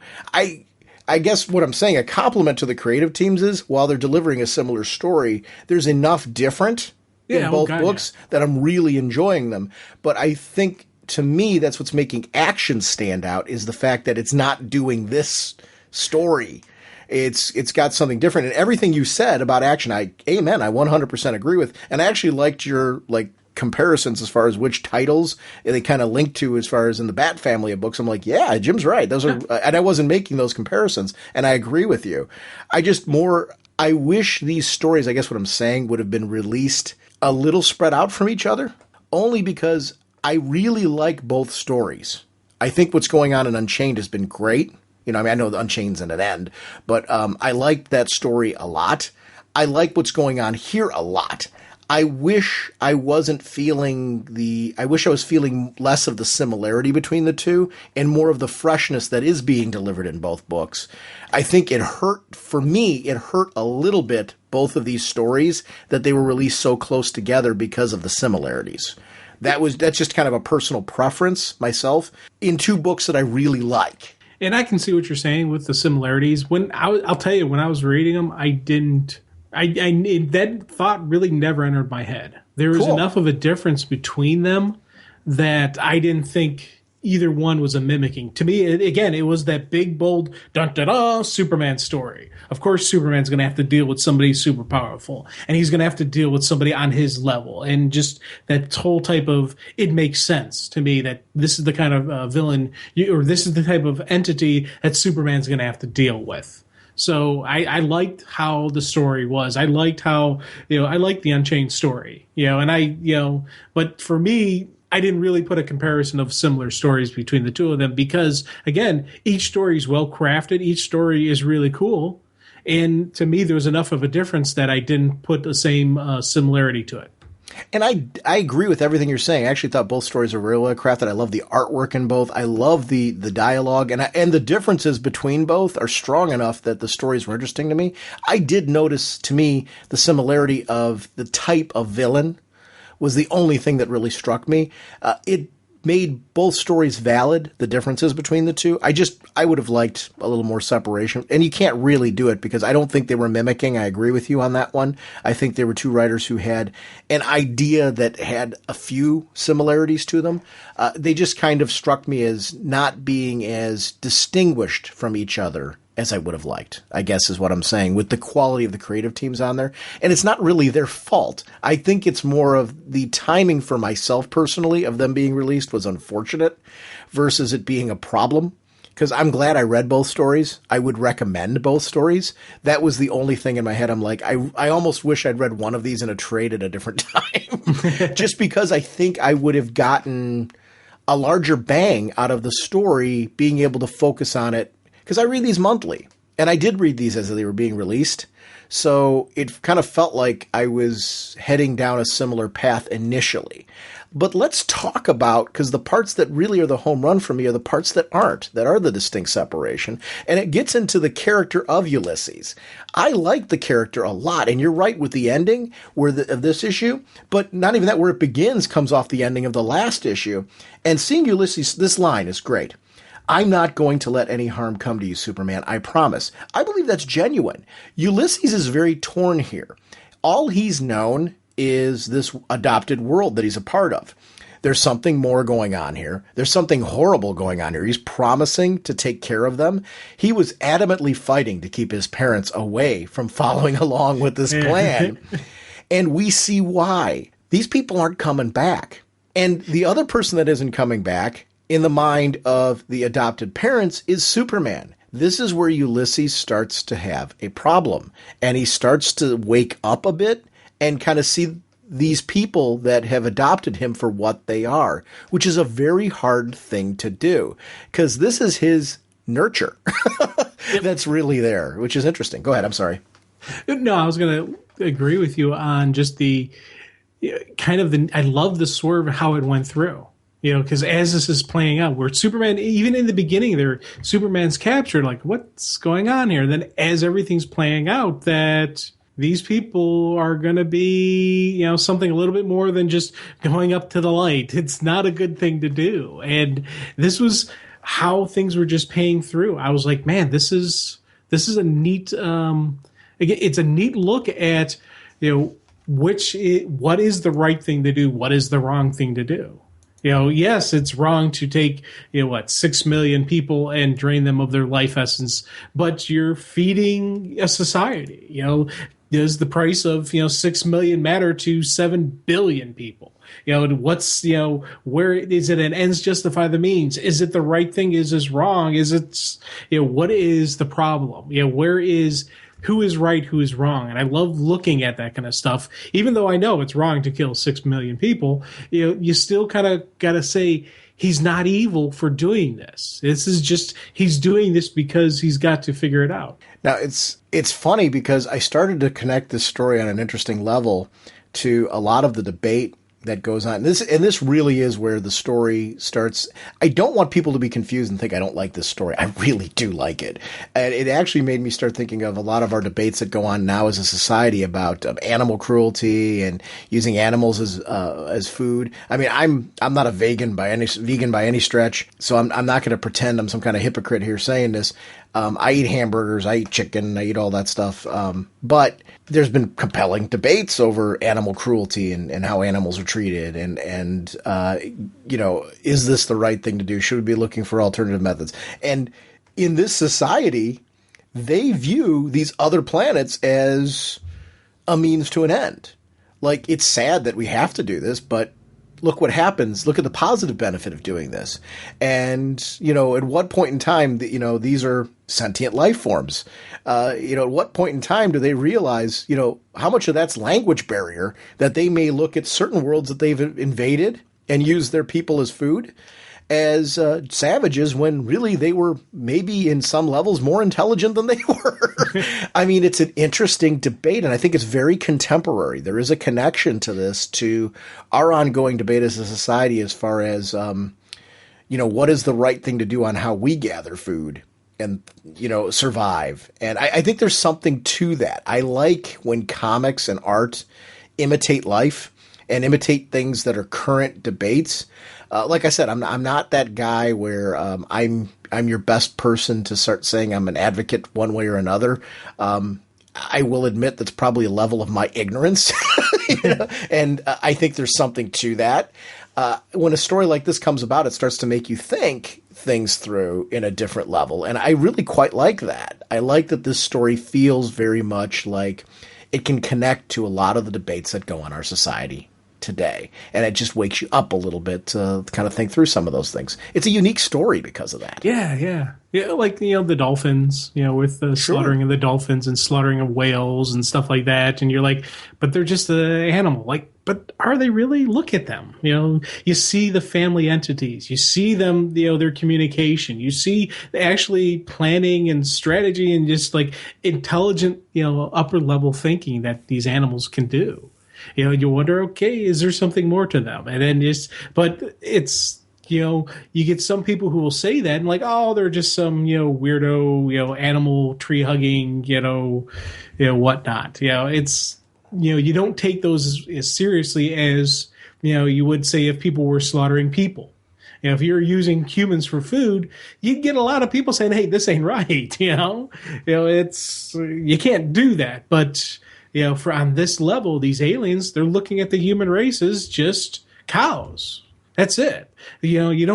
Most people don't have any regret that cow is dead because they make really tasty steaks. That's all you care about. And I'm a meat eater. I love a good steak. So I'm not saying we shouldn't, but it is that looking at what is the level of intelligence that warrants yes, we shouldn't eat them. Yes, we shouldn't use them this way. Yes, we shouldn't use them for testing. Yes, we shouldn't use, where is the level of intelligence? Where is the level of understanding? And again, you could very easily look at this issue and just see it as a big, giant, cool Superman story, or you can start looking at the levels of what was crafted, of these questions that can get raised. And for me, that is something that makes this comic really cool, because you have these thoughts, because you do get in these discussions all within the confines of a really cool comic book. Cleric versus Ulysses, and knowing that was a lie, that whole thing was a setup to make Ulysses trusted. He was embedding himself into this society, not realizing that his parents were still alive, his birth parents were still alive, and that was something he was going to have to face. It was an interesting twist on this story I didn't see coming. And that's where, again, I was saying there were some similarities between Superman Unchained and this. This is really where the distinctions start to grow between them. And I really quite liked it. So it seems like I'm contradicting myself. I'm just really sharing what my experience was like reading this story. I really loved this story for the things that were distinct about it and how it grew into being a very unique story because of it. I wanted to talk about these books, which anytime you and I make the choice to talk about books on the show, there's so many books that we read that we love. We don't get to everything that we'd love to talk about on the podcast. I really wanted to talk about these books because of the fact that I found them interesting. I actually found it interesting that part of my thing that stood out for me was the fact that, wait a minute, there were some similarities between these books. I felt that was something that was worth mentioning, but what kept them interesting was this kind of stuff. That setup with that fight, I thought was really great. The fact that Superman realizes he was duped, and yet he's still trying to reach this guy. He knows there's something good in there, and he's trying to reach that part of him that maybe can connect with his parents. He's also letting him know that, hey, just want to let you know, Mom and Dad's here. You might want to check that out, because that is a problem. Oh God, yeah. And that, again, a great usage of the, hey, guess what? I love how it played out, and throughout the whole time he's sitting there talking to him, and then you see Clark is Clark. He's going through this whole debate. He's telling him about, this is a transport ship. We can take the people back to Earth. We don't have to let them die. And then as he's doing that, he's using the X-ray vision. He's using the supervision. He's using what he can to find them.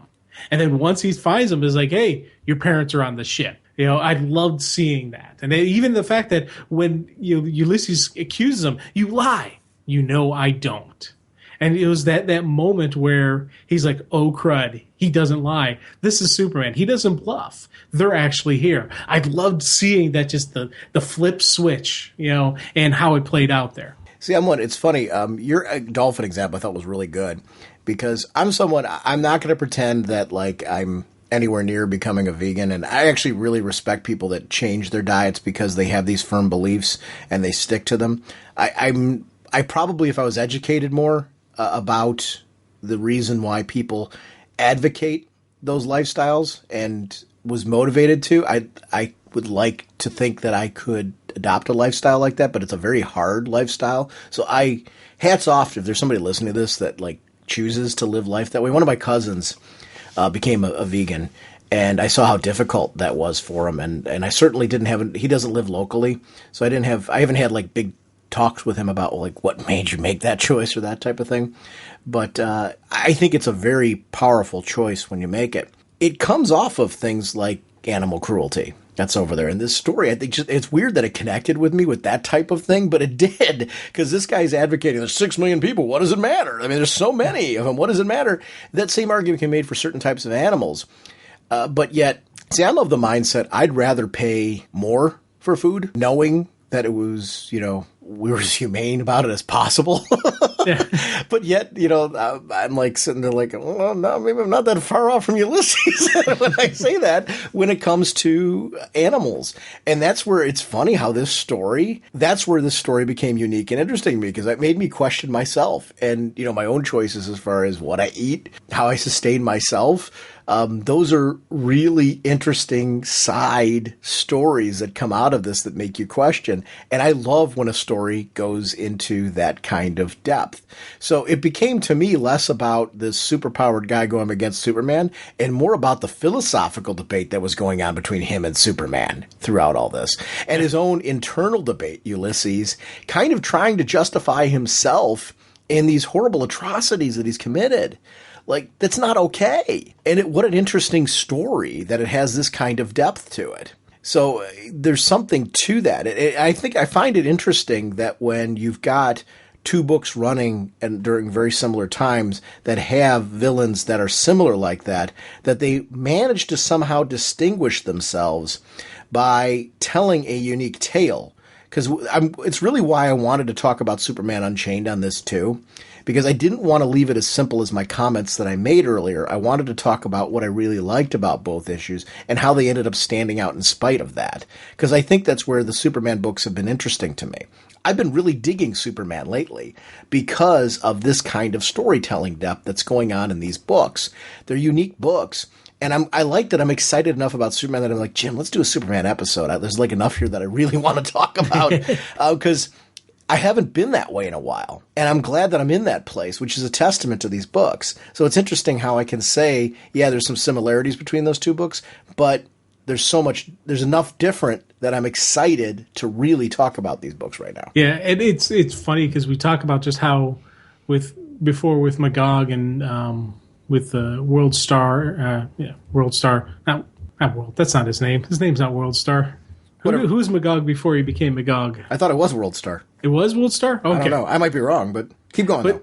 Well, just how that connection to that guy in just those two issues and just how we started thinking about that. I've got that same type of connection with Ulysses, just where he's going. Because you get these cool scenes where when Ulysses frees Clark and they start fighting and they're trying to rescue the people, and Ulysses activates the transport and all the fights, everything they're doing, and they're working together as a team. Throughout this process, you're like, man, these two, if he came back with them to Earth, or if they figured out a way to save his dimension, all these stuff as this is going on, like, this is a cool partner for Superman. I was like, this is a neat, looking at another great super team up and wondering how this is going to play out, how this is going to happen, and it doesn't end well for him, with the planet being destroyed. And I was just like, holy crud. We're seeing the complete death and destruction of Ulysses' adopted family and his adopted world and the world he pledged as a guardian. But not only that,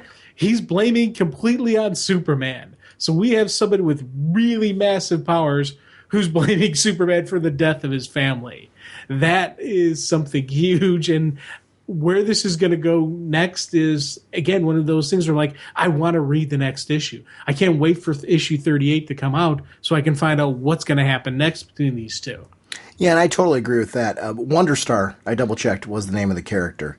Oh. And to me, the idea was that Superman had finally gotten to him. Superman and his parents, and just the ability, like Superman was promising, I will go with you. I will help you find another way.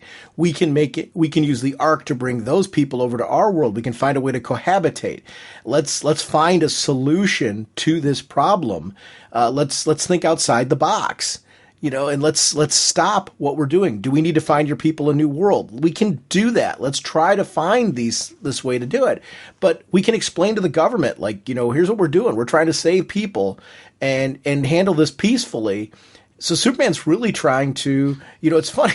This is where I get in the debate with you about Superman being a leader. Because in this moment, he's saying, I'm going to rally two whole worlds. Yeah, I mean, come on. So reluctant, right? Yeah, and it's like he's really holding back and struggling with this role.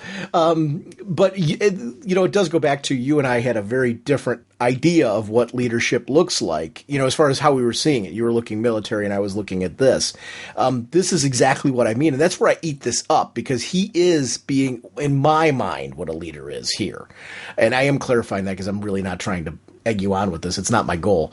I do think that this is very Superman. This is who I see him being. I love the twist that Superman sold him on this, because he was being genuine and the guy saw Superman as being genuine. But then when the world is destroyed, now you've got Ulysses having to say, wait a minute, you lied. You could hear them scream, couldn't you? You heard the same thing I did. You lied. You said we could make this work. It didn't work. You lied. I'm going to be very curious to see where this story goes. Do you think the people are dead? What, the Great World? Do you think some of them escaped? Do you think they died? I don't know. The next issue is Revelation, so I can't wait to see what's going to happen next. Yeah, I don't see how they could survive. Yeah, but you never know with with them, because they're not humans. But that sequence where he's saying, I could hear them scream until the atmosphere unraveled. Now, are they creatures that definitely 100% need air to survive? Could they survive in depths of space? Maybe could there have been a rocket ship that launched one of them off and they survived? They're arcs. I wonder. I don't know. I'm very curious to see where this story goes. And I don't have a preference there. I just really loved the whole debate on this. It's where the story really stood out. I want to comment on the artwork. It's funny. John Romita Jr. is a Spider-Man artist to me. I mean, and X-Men. That's really where I knew his work. It took me a little bit to get used to his art style on Superman, but boy, now that I really loved the artwork on this issue. Like, this run, as it's gone on, I've come to really enjoy his Superman storytelling, and the amount of care that's gone into this book is really interesting. I'm with you. Like, I'm very excited for next issue. To the point where this is something, like, it's going to be a common theme on this episode. This kind of, for me, this surprise and joy at being really excited to read Superman books. God, yeah. I haven't been in this place. And it's not to say that I haven't liked my Superman books. I have. I haven't been in the place where I've been like, I really am excited for the next issue. I really can't wait to pick up the next issue, where it's through all the titles. And I really feel that way right now with all these books, which, we're going to talk about Supergirl and we're going to talk about Unchained as well. I can say the same thing. I know Unchained's done, but I mean, still, it's a common thread with all of these titles. And Superman, Wonder Woman's certainly there. It's funny, I threw it into this grouping. I keep trying to separate it, but yet there is the validity to the connection because Superman's in the book. Between them, it's really just, to me, it's a fun time to be a Superman fan because I haven't felt that way in a while, where I'm like really digging Superman. I agree. This is a good time to be a super fan. And it's, to me, it's kind of, I don't want to say a relaunching, but it is bringing back the coolness of Superman. It is rising his status back up. And I think, Batman and the rings, they got a lot of press and they got a lot of attention because they had these epic stories that are happening. And Soup had the Doom story, but he didn't really have that epic story. Like we had with Batman, like we had with the Green Lanterns. And I think we're getting, though, out of these stories are these really cool, great Superman stories that it's not as, biblical and epic as we're seeing in the other titles. It's still really good stuff that is like, man, this is Superman. This is some cool stuff going on. I like your concept there of it being kind of a feeling like a relaunch. I actually quite agree with that. I wasn't thinking that way until you said it. I'm like, wow, it does have that flavor to it, which I like. I do think that there is a comparison there that's well met, because it does feel like a very different standard across the board of Superman storytelling. So I thought this was kind of a great time to talk about it. Why don't we go to Unchained now and then go to Supergirl as kind of a wrap-up, if that would make sense? Cool. Our next discussion will be Superman Unchained number 9, Let the Light In. Scott Snyder is the writer, Jim Lee on pencils, Scott Williams on inks, Alex Sinclair on colors, Dustin Wen is the artist on the flashback sequence, John Calitz on colors for the flashback sequence, Sal Cipriano on letters, cover by Jim Lee, Scott Williams, and Alex Sinclair, variant covers by Brian Hitch, Alex Sinclair, and David Finch and Sonia Obach. Chris Conway is the associate editor. Matt Idelson is the group editor. Superman, of course, created by Jerry Siegel and Joe Shuster, by special arrangement with the Jerry Siegel family. And this was another one. The only criticism I really have for this book is there were some delays between issues, which took me a little out of the storyline. But I'm going to emphasize little. I would have preferred this one to be released a little closer together, but wow, what a great storyline. The artwork was phenomenal. The story itself was really great. Same thing I said before earlier. This is now big bad going against Superman. But the thing that's great about this one, and what I really enjoy about this variation on that theme, is the idea of this character is somebody who's been around for a long time. He actually understands his power set better than Superman does and has tips and tricks that Superman doesn't have. Superman has to overcome that with this particular character. The experience level being something different is so interesting. And this character, I notice I'm not saying villain. This character knowing that and utilizing that is something very interesting on this one. Did you read this character as a villain or a gray area? I saw him as, boy, it's a toughie because at moments he has that villain side, and at moments you're like, I don't know. He was one of those. He was one of the great debates. Mm-hmm. That you keep going back. You'll pull this scene and say he's a villain. You pull this scene, no, he's not. Obviously, by the ending, you're saying no, he's not. But it's there. It's like the true definition of a gray, I think, is what this guy falls into, and it's a tough spot to say because you could very easily argue both sides of it. And when you're actually looking at in the end, what do you call the guy? I don't know. Yeah, clearly inspired by Superman and seeing things in a different way, and almost steps up the way that he was envisioned to, because of seeing, for all of his experience with the powers, Superman's much more well-rounded in his view of being a person and thinking for himself in situations. And I think he learned, for as much as he was trying to teach Superman about powers and saying, there's so much I could have taught you, because that kept coming up from this character, I love that Superman taught him something by how much more in tune with himself he is as a person. Some people spend their whole lives, I think we all do, in learning about ourselves, but you spend your whole lives trying to find that balance of who you are in a way that you're not giving up elements of yourself. The whole self idea, if I'm making any sense. I'm getting very philosophical here, and I'm obviously not the most philosophical person on the planet. But the idea, of Superman like being more in tune with who he is, good, bad, and indifferent. Like Superman knows his weaknesses, he knows his strengths emotionally and as a person, and he's kind of got this Zen thing going on. He knows who he is. And the worst atrocity can happen to him, and he's still Superman. The best thing can happen to him, and he's still Superman. I like that. I think there's something interesting to that about Superman. We got this other guy who, for all of his experience with his powers, basically has been following orders. The orders have overtaken his own judgment, his own sense of right from wrong in some cases, until this issue where he has to make a choice. And that choice is driven from something new he learned from Superman. And there's something to that. I just think it's like, no matter how old you are, how much time has passed, you can hit that point where it's kind of like, wait a minute, maybe there is a little bit more to me. Maybe there is something else to learn about myself. I think that's cool. I think there was something interesting about this storyline, that this older character learned something from Superman. Yeah, and again, it's Superman. There is always that rally. Our debates that we always had about the reluctant leader and inspirational leader and yada yada type of stuff that we've had over and over again.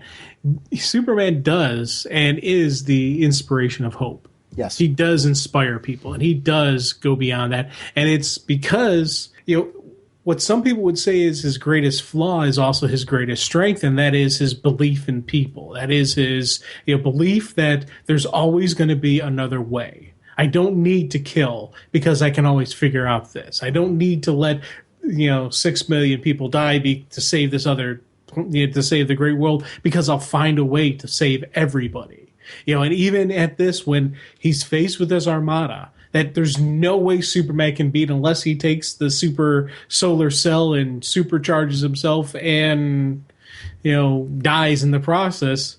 Even in his head, I can still do this. And he's got to fly into it. It may be hopeless, but I can do it because I can always find a way. And it's not an arrogance thing that makes him think that. It's just that goodness. It's just that pure, that dun-dun-dun quality, that gut check, that hero. This is what needs to be done because it's the right thing to do. A hero must step up. A hero must rise. And I love seeing those moments. And those are some of my favorite Superman moments, when you get these tender moments of it's time to go. And between Clark and Lois, just that moments where she's like, I want to say thank you. And there's just that moment between the two of them where you're like, okay, the ground floor has always been laid there of the Lois and Clark relationship. And every moment you got to see those things. You're like, yay! Even though I'm loving Diana and Clark, but still, it's Lois and Clark. You always want to see that little happy moments. And I was very excited by this book. Lois Lane, I think, has been hurt by that relationship as a character. Because we don't get to see her as much. And I agree with you. Everything I love. And don't get me wrong, I everything you've said in this episode about loving the relationship with Superman and Woman, I am too. I'm digging it just the same way. But I do feel like Lois Lane is more of a background character than ever because of that. Those moments where we get to see her step up and we get to see those powerful moments between the two of them, I think mean even more because there's that fan that's longing for more. It's one of the things I'm excited for Convergence because we're going to see the married Superman in it. I want to see that guy again. I miss him. But here's something that I really liked in this one, and I don't want to gloss over it. The sequence in Smallville with Jeb Colder, where, it's really this fear that we've been seeing in the New 52, especially of Clark and his differences and Colder just thinking he's a monster. And you get to see the young Clark, who Colder's in danger. His mom's in danger. Everybody's in danger. He saves Colder. Yeah. And there's something inspirational at that age that he is so well raised by parents who've really taught him right from wrong that he still steps up and saves. It's funny, for the criticisms I made of the two stories are what make them go so well together too. Because you can read what's going on in the Ulysses story and read this story as well, and you get like that sense of how Clark inspires. So criticism's probably a strong word because I think it's unfortunate they released so close together, yet I like elements of what was released between the two. So I go very back and forth on this, which is why I'm glad I'm talking about these stories, because I'm really having fun talking about them and getting reinvigorated by both of them, just by the conversation between the two. But this idea of then leading to this discussion with Lex Luthor, who's looking at this as, ha ha ha, guess what? The only way to save us all is for you to die. I mean, Lex is like revenge in that moment in time. It's kind of like he didn't do it, but he's content to let it just happen. Yep. Well, hey, he in a way kind of did do it because he's, providing the means. Sure. But, I agree with you. Those are some really cool classic Lex moments when you just see him like, hey, this is it. This is the only way, and it's kind of like, yes, you are going to be the savior of mankind, but I'm going to win. And when everything's said and done, you'll be gone. I'll be here. Yeah, everyone will praise you. Heck, I'll even sing your praises, saying how you sacrificed this, but I'll still be here. And I just love just that those look on Lex's faces. I love this how he was handling that whole sequence when he won. Right there, he was winning. He had won the game. And I was like, but guess what? It's Superman. You can't completely count him out. And it's why, because when you were compared before with this, with Unchained and Superman, just how I really did see them as two different stories because of all these other factors. Sure. And there's the Smallville connection in both stories, but it's a completely different Smallville. You have a powerful being and a powerful being, but there is that different connection. You have just this, seemingly unstoppable, unbelievable, outcome that, Clark's got to face, and he's going to deal with each of them a little bit differently. But in all these books, Clark is still Clark. Superman still feels like Superman. There's never a time when I didn't read either of these books that I'm like, that seems a little off kilter for me. Even a young Clark, he's going and trying to save this man who's going to hurt his mom, who is going to expose him, who's going to do all types of nasty stuff, but he's got to try to save this guy because that's the right thing to do. One of the things that it is interesting that I had that, and it is me being nitpicky, those little pieces, because I'll even concede to that because of the fact that I asked to talk about Superman Unchained. Remember we were planning this episode out. I'm like, can we throw in Superman Unchained? There's a lot I want to talk about in this. So for as nitpicky as I was being about that particular issue with the two villains, quote unquote, I loved enough about both of these issues that I really wanted to do this episode to talk about these books because I'm digging Superman so much. the Lex debate, and this actually validates a lot of what you're saying about the differences. The Lex debate with Lois, where she's saying, he meant something to people, you bastard. He stood for something. You never understood him, not even a little. Ha! You think I don't understand him? Me? I know him better than any of you, Miss Lane. The whole blueprint of Superman is visible to me, the map of him. You look at him and you see a light leading the way. But instead, he is a light lost in the darkness. And it goes through this whole thing of Superman, where he, in the end, is even seeing that Superman, maybe in this whole sequence with what he's doing, Superman is standing for more than he ever has. Yeah. And wow, what an interesting debate. I don't agree with Lex. I see how Lex could see that, which is what I really loved about it, because you're right, it's a brilliant Luthor sequence.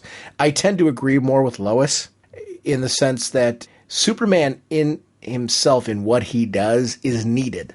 When you see him in this world and what he does in comics, if we had a Superman, imagine how different our world would be.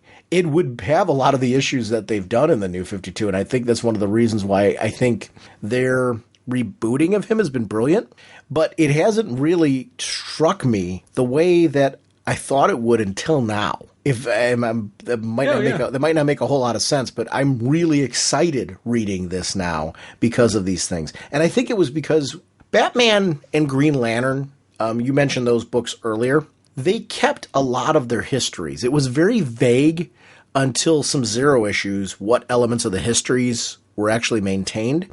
But it was very clear to us as the readers that there was more history of both of those characters still around than there was for Superman. Superman really was much more on the ground floor, and it was a lot more vague and a lot more open slate for this character. Now, at this point, he is much more established, and he feels more like a veteran hero. And I think that's what's been missing with him for me all along. Just this sense of Superman not being the same as Wonder Star. You know what I mean? It's an interesting, I guess I wasn't thinking him, but Wonder Star should feel like a new ground floor character. I like Superman feeling a bit more in the know, a bit more established, a bit more like a leader. I guess I grew up with that Superman. Superman was already established when I grew up with him. I didn't grow up with the beginning of Action Comics. Sure, I grew up with Man of Steel, but I knew Man of Steel was a reboot. I also knew Man of Steel was a reboot, and I knew enough of Superman's history. And after Man of Steel was done, they kind of jumped into Superman stories with Superman being pretty established. Yeah. And Batman kind of being more new when they first met, when Byrne did that. This is different in the sense that it seemed like Green Lantern and Batman were really around quite a bit longer than Superman in the way that they were operating. Now I feel like Superman's been through a lot of stuff. I'm getting why people would know more about him and more people would be inspired by him. It was hard to see that inspirational side of him when everybody was against him in the beginning. And now I'm seeing that, and I like it, and I'm finding a comfort in it, and I'm liking the stories that are being told here. And I like that they're reflecting the early stuff. So I'm not knocking it. That stuff led to this point, and I think there's a validity to the history that's been established with this guy that is a little bit more of Superman's road was very rocky to get people to be inspired by him, but now they are. And I like how that's working out in this storyline. It means Luthor's comments mean more because of the history that's been established from Superman now. Because those comments really do mean something there. Yeah. Oh, go ahead.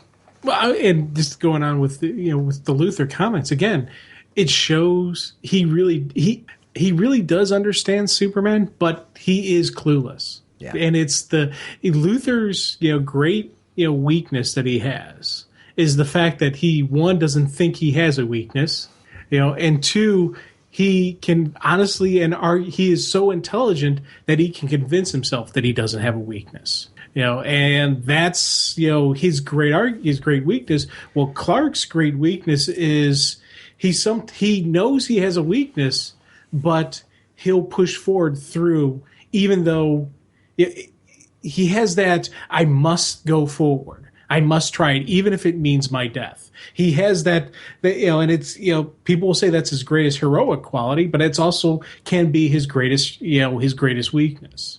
Because he's going to jump into the fight. He's going to face immediately into danger, and that can potentially get him killed very easily. Like right before he flies off to fight the Armada, Batman's throwing out contingencies. Hey, let's contact, Hal. Let's contact John. Let's see what we can do. Batman's trying to do some planning, trying to get some strategy. Clark's like, no, I got to go. Now, granted, it is the right answer because he had to hit right then and there. They couldn't wait to build up a front line or build up any type of defensive position because the fight would be over by time any other backup showed up. So normally I say yes, call for backup, but here's a time when he couldn't afford to. But it's that leap into I must do this that is Clark's greatest strength, but also his greatest weakness. Just like with Lex, it's his belief and his confidence in himself is that greatest strength and that greatest weakness. And I love seeing the fact that as Lex is explaining himself, and he's being very intelligent, very articulate, and yes, he, you could honestly argue and take his argument and say, yes, he understands Superman, but he doesn't get it. He still doesn't get it. But he's giving us this great argument as to why he really does get it and we're wrong. But that's the kind of stuff that makes for great Superman stories, makes for great Lex Luthor stories, that this was a really cool exploration as to who Superman is, who Clark is, who Lex is, who everybody. This is a really cool 9-issue exploration of Superman. Years ago, back when the world was on the brink of war, we sent a message into space. An equation that was more emotional than mathematical. An equation that added up to more than the sum of its parts. Nonsensical, but aspirational. An equation that called out and said, help us be better. We should never have turned to the stars for guidance. If there is an answer, it's here with us on Earth. For years, I thought Superman was trying to be the answer to that infernal equation, and I hated him for it. But I see now what his actions say. There is no answer. Figure it out for yourself how to be better, as he's trying to do. And perhaps at the end, I can admit that in being the farthest thing from the answer to that equation, he might have been the closest we'll ever come. Just in that moment where Lex is saying, I'm glad he's gone, but. Yeah, that was a great dialogue sequence in that silent situation with Wraith. Wraith's coming out, inspired by what Superman's doing, and making the choice to sacrifice himself instead. And to send Superman back. Not even just to sacrifice himself, because Wraith could have left Superman there and sacrificed himself just to make sure the job got done. Instead, he sent Superman back because he knows Superman has an opportunity to do good. He sees something there that maybe in his own way he knows he was lacking in Superman. And in sending him back in that moment, it's probably this gift of saying, hey, this is the ultimate handoff, buddy. I really liked how this story played out where he was sent back and just the whole dialogue there and the pop when he came back. That was something that just really stood out for me as being a very well-handled pacing to this story. Lex Luthor being the dialogue component there was far better than anything they could have done with the two characters. Oh, yeah. And again, you talk about just that dialogue, just the art, the blending of the artwork and the dialogue and the story being told and everything that was just laid out before this. The build up to this moment where we get this action sequence. We get seeing some really cool fighting going on. We are getting this great heroic sacrifice and the backdrop of just that wonderful, the Lex Luthor eulogy of Superman that didn't happen. That's a great eulogy for him to give to his greatest sworn enemy. But guess what, buddy? He ain't dead yet. Yeah, and I love, part of me wishes we could see the look on Lex's face when he realizes Superman's not dead yet. Part of me would love to see that moment. Yeah, I do too. That's where the story delivered, because of the fact that there's so much that wasn't able to be shown here that you wanted to see. And that's supposed to happen. You're supposed to want things that are off camera and be excited about those. I really enjoyed the whole payout of this story. It was I'm assuming this is the ending issue of this. I haven't paid a whole lot of attention to that, but I'm assuming issue 9 was it, because it really kind of wrapped up the whole storyline. This was a well worth it book, Superman Unchained. I'm not sure why the decision came about to, end it. I don't know if that was intentional all along. I know Jim Lee's schedule in particular is kind of a hard one to pin down to a regular monthly. This was a book that was well worth delivering, though. because of the story that was told here. I love the closing sequence with Clark and with Lois, and the idea of, it's time for you to come back to the planet and that type of thing, and talking about the bagels and all that kind of stuff. I really liked those sequences because there's a familiarity between the two of them that I really cherish that plays out there, and that dialogue I thought was great. The ending of seeing Superman right on top of the storage area on the farm, jumping off and looking at that and going, wow, this is who Superman is to me. It's when he's out of the costume and he's looking like he's having fun. There should be points in time where Superman makes you smile. You know what I mean? You want to be him. You think you could hang out with him, and what he's doing looks like fun. As a kid, you threw on a cape and ran around and wanted to be Superman. I mean, that's one of those characters that, used to play being. If you don't have moments like that, you can't relate to that guy. You can't want to be that guy. You need those moments to bring this legend down to earth. But yet he's got to feel like a legend too. And he's feeling that way for me now. I don't know if is the distinction different to you now as well? There's something about the Superman books, they've made a turn for me. There just seems to be something more there, some more depth, like more history of Superman's been established now. He feels more like Superman to me now. I don't know if that's the same for you, because I don't know if you and I have had different experiences with the Superman books, but I've always been in the groove. I think the stories have stepped up. As I said before, they've kicked it up a notch. There is something here it's got me more excited. And part of it is because they're competing with these massive epic stories. Yes. We dealt with the death of, Damian. Well, the birth, death, and all the grieving, and the Joker coming back, and the Joker coming back again, and the Green Lantern, completely being turned up on its side multiple times, these epic, massive crossover stories. And Superman was giving us some really good stuff. And it was, I was really enjoying it, but I didn't have that epic moment. And then within the confines of the story, they're really starting to say, we got to give epic moments of our own title. There was some that cross over the Doom, but it's like something is, triggering. I don't know what it is, or if it's just, something that it's always been there, but there's something in the air with Superman. It feels, he feels more Superman. Yeah, it's funny.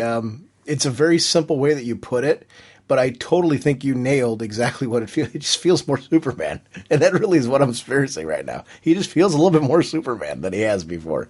And it's enough so that it's hooking me in and getting me excited. I find myself gravitating more to the Superman books now than I have been. I haven't disliked them before. I've been enjoying them. They've never been on the chopping block. They've been really good books. There have been great stories that we've talked about on the show. But on a more global level, to me, there is a different notch. And I just hope this sustains itself, because I'm feeling it really now. The most recent Action story is a great example of that. The storyline that's going on in Superman, obviously it's Jeff Johns and John Romita Jr. They're doing a great job there. This story in Superman Unchained, really terrific. Superman Wonder Woman's always been there, and I kind of keep it in its own category. It kind of needs to be. That book's been there since day one. It's nice, I guess, to me, in Superman's own titles, to feel the same things, and you said it best, that I'm feeling in these big Batman stories, that I'm feeling in these big Green Lantern stories. I need to feel that in Superman. Wonder Woman's had it, because Wonder Woman's story felt like a big story all along, what was going on with Azzarello and crew. It just felt big. I'm glad to see Superman feeling that big. That's really what's the difference to me. It just feels like there's more Superman to it, and that's your point's well met. Want to talk some Supergirl? Oh, yeah. Our next discussion will be Supergirl number 37. The writer is Kay Perkins with Mike Johnson. Pencils by Emanuela Lupacchino. Again, apologies on that if we've mispronounced her name. Inker Ray McCarthy. Colorist Hi-Fi. Letterer Rob Lay. Cover by Emanuela Lupacchino with Tomei Mori. Morey, with a variant cover by Darwin Cook, assistant editor Jeremy Bent, and group editor Eddie Berganza. And Supergirl is based on the characters created by Jerry Siegel and Joe Shuster by special arrangements with the Jerry Siegel family. I've liked Supergirl since the beginning of New 52. This has never been a book that, and tell me please correct me if you're feeling differently on this, Jim.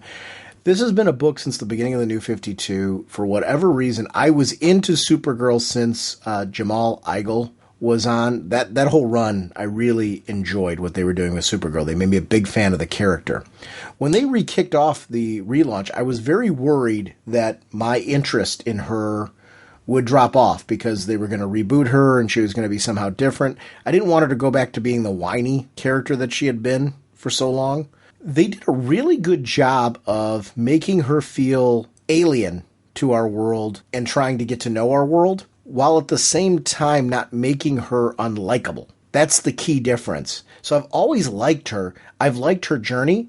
I like where she's at now. This storyline with the Crucible and this whole school thing that they're doing with her, I don't know where it's going to go. I really like it, though, because I like that it's bringing in characters like Captain Comet. It's bringing in Maxima. These are characters from the previous universe that we haven't had a chance to see in the New 52, but they're also bringing them in a way that makes sense. And they're characters that are story-driven, and I want to see more of them.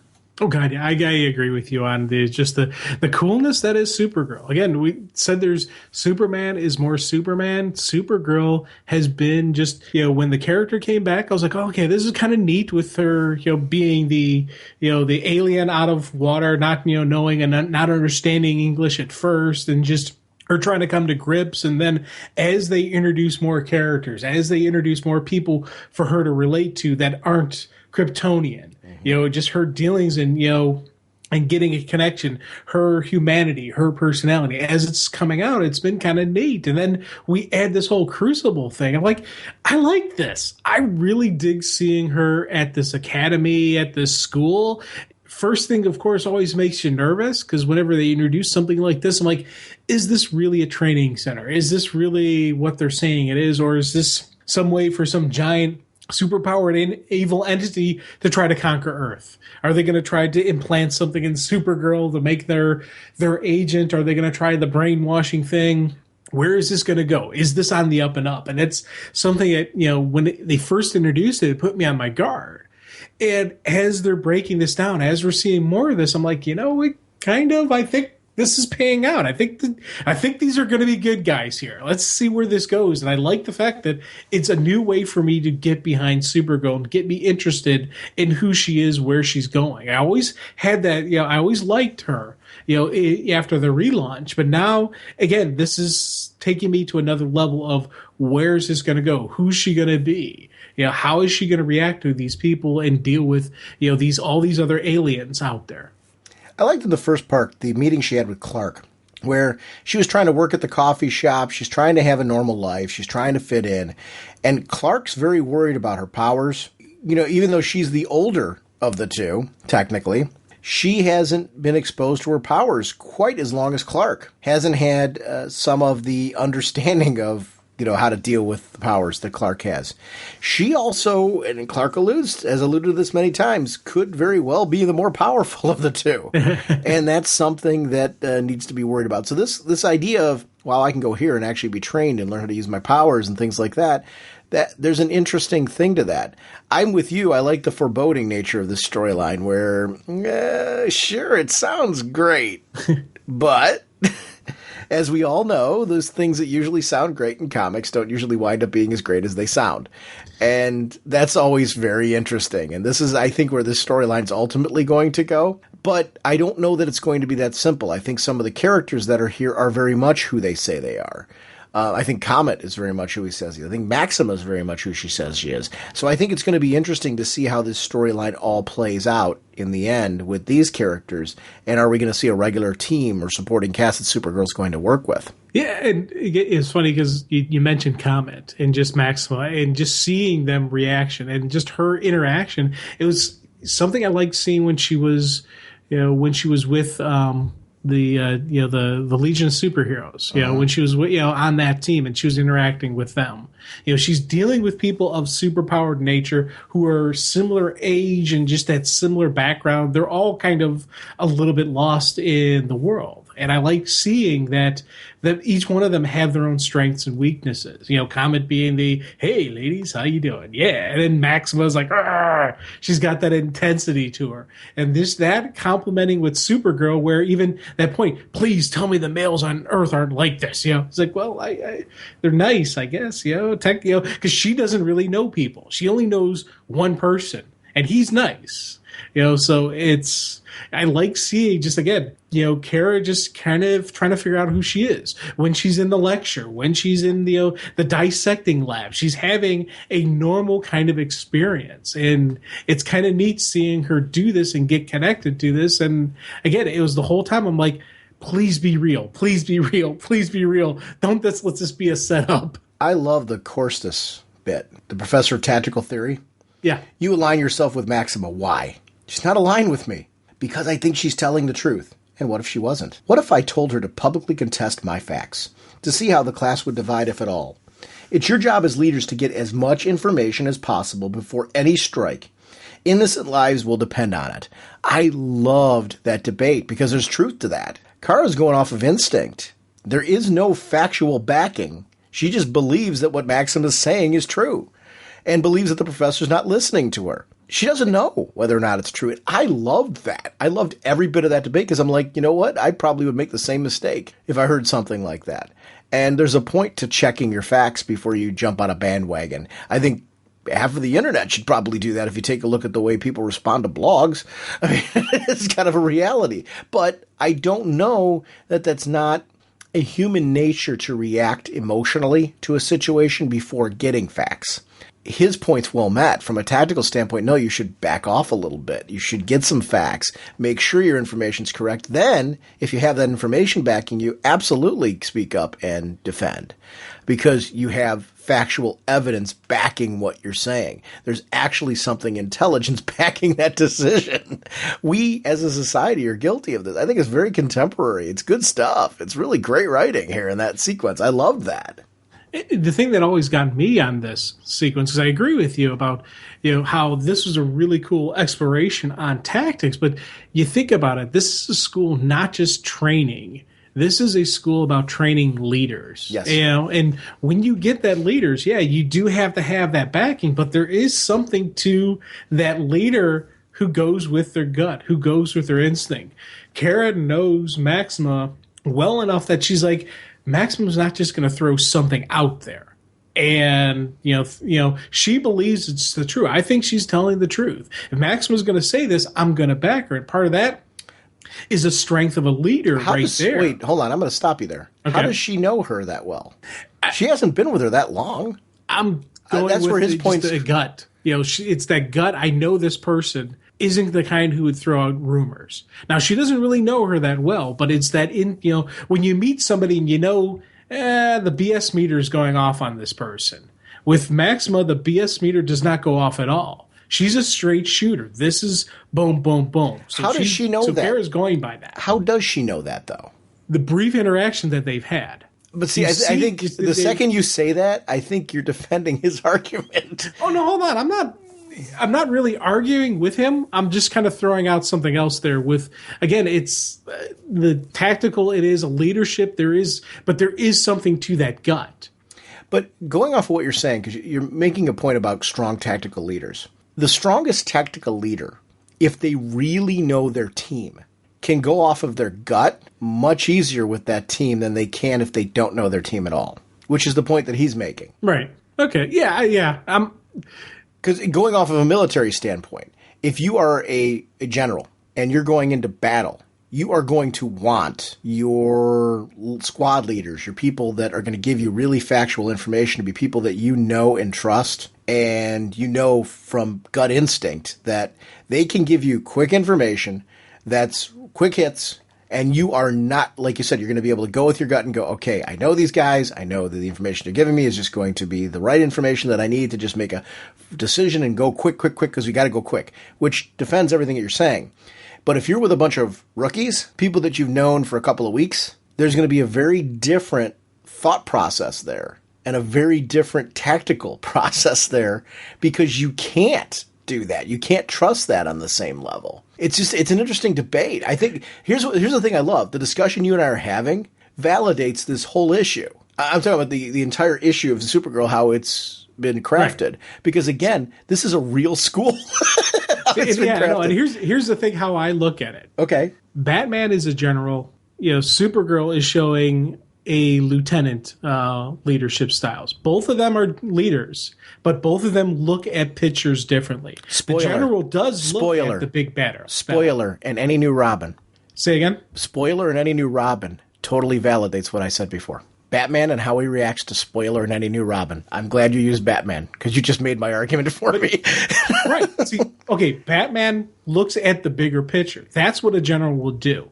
A lieutenant, a squad leader, a platoon sergeant. Those are leadership positions. Those are the guys who are on the ground floor, who are the actual in the streets gutter fighting.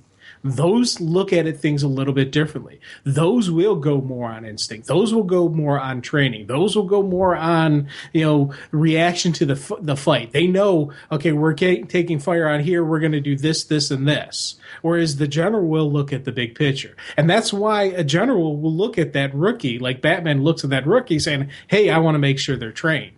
Whereas, with Dick Grayson, when he or Tim Drake, when he meets up with Spoiler, or he meets up with one of the new Robins, or meets up with Bluebird, they're dealing with them a little bit differently than how Bruce is doing it, because they're right there in the trenches and seeing, okay, she's got some skills, we'll keep an eye on her and we'll keep the groove going. Whereas Bruce is sitting back, saying, we have this, it's both leaders, both quality leaders, but it's how they look at the picture. So what what the professor is talking about, he's talking about the higher end leadership, the general side of it. Kara is talking that gut instinct is more of the lower side of it. Hal Jordan, he is the leader of the Green Lantern Corps, but he still fights on instinct. Why? Because he's his own, that's his style. He's the flyboy. He's the pilot who it's usually 1-on-1 or 2-on, one into your wingman dog fighting. He's not the general. Even though he's in a position of being a general, he still treats it like that smaller unit. And that's why why the Guardians give him issue, and they have issues with how he handles things. So of course this is Batman, Maxima's Nightwing, and Supergirl's Tim Drake. Exactly. Or Spoiler. I would buy into that. I actually like that explanation. And it actually is a lot of how I see it. That's why I'm siding with Corstus. I'm siding with Supergirl because she's Tim Drake. I could buy, I think she's more Spoiler than Tim Drake. Yeah. I think Maxima's either Nightwing or Tim Drake. But there's a point well met there. I actually like the sequence because I think Supergirl's reaction is genuine. I actually think the whole debate is very real and very human. I thought very well met. I thought it was an interesting sequence because of that. And I like that it led to this weird debate with you and me because it adds some validity to the emotion of the sequence, because this would be something you would leave a class and debate. Yeah. And based on whether or not you like the professor would probably leave you being on one side or the other. It really would. This was very well written sequence. This book is just really well done. I really like Supergirl because they go to unique places. This is not something you would get out of another book. Yeah, and it was funny because one of the things that seeing her in this classroom environment, you get that sequence where she's dissecting and this and that. You see her happy. And then even in the sparring where she loses the fight, but she's still kind of like, hey, this is kind of neat. What's going on here? I like seeing that. It reminded me of some of the cool scenes from the X-Men with the Danger Room. Yeah. I really dig the X-Men growing up and seeing that training style. It's one of the things I like about Teen Titans, where it is the young hero trying to get their groove, trying to figure out who they are. I like seeing Kara in that type of environment because she's not back on Earth dealing with, fighting with the Teen Titans, even though she could, maybe relate to them. She's relating with people her own age who she can actually relate to, who she can actually understand. And I'm like, this is kind of neat, way of having her be in the picture. I like that you see her in sequences where she's like, I don't have to put on a pretend persona. I can totally be me. I can just be normal. I can investigate things I never have before on Krypton. It's all there are all my classes were focused on learning about one world on Earth. Here I'm focused on learning about all of them. I know about the universe. I don't have to pretend that I don't. These are really interesting things. The first episode ever of Doctor Who was called An Unearthly Child. And the Doctor's granddaughter, Susan, was in it. And she was a time traveler from Gallifrey. They didn't identify the world she came from, but the premise was she had done all this traveling. She knew about all these different worlds. She knew about time travel and different dimensions. So she was answering questions that nobody in the class could answer. But then there were certain things where they were talking about the laws of physics, where she knew about physics and elements in a way that don't match what we knew on Earth because of the fact that she's a time traveler. She knew about the extra dimension of time travel and would talk about that. And they would say, she'd say the craziest things at times. I really loved how they handled that on that show. And it fits this, like Supergirl connects with me with that.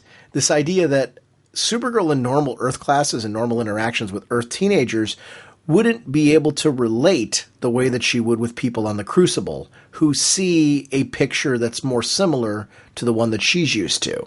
So it's the first time that she gets to feel like herself again, which is something we've seen her questing for since the beginning of this series that I've really found very engaging because of the fact that it wasn't bratty and whiny.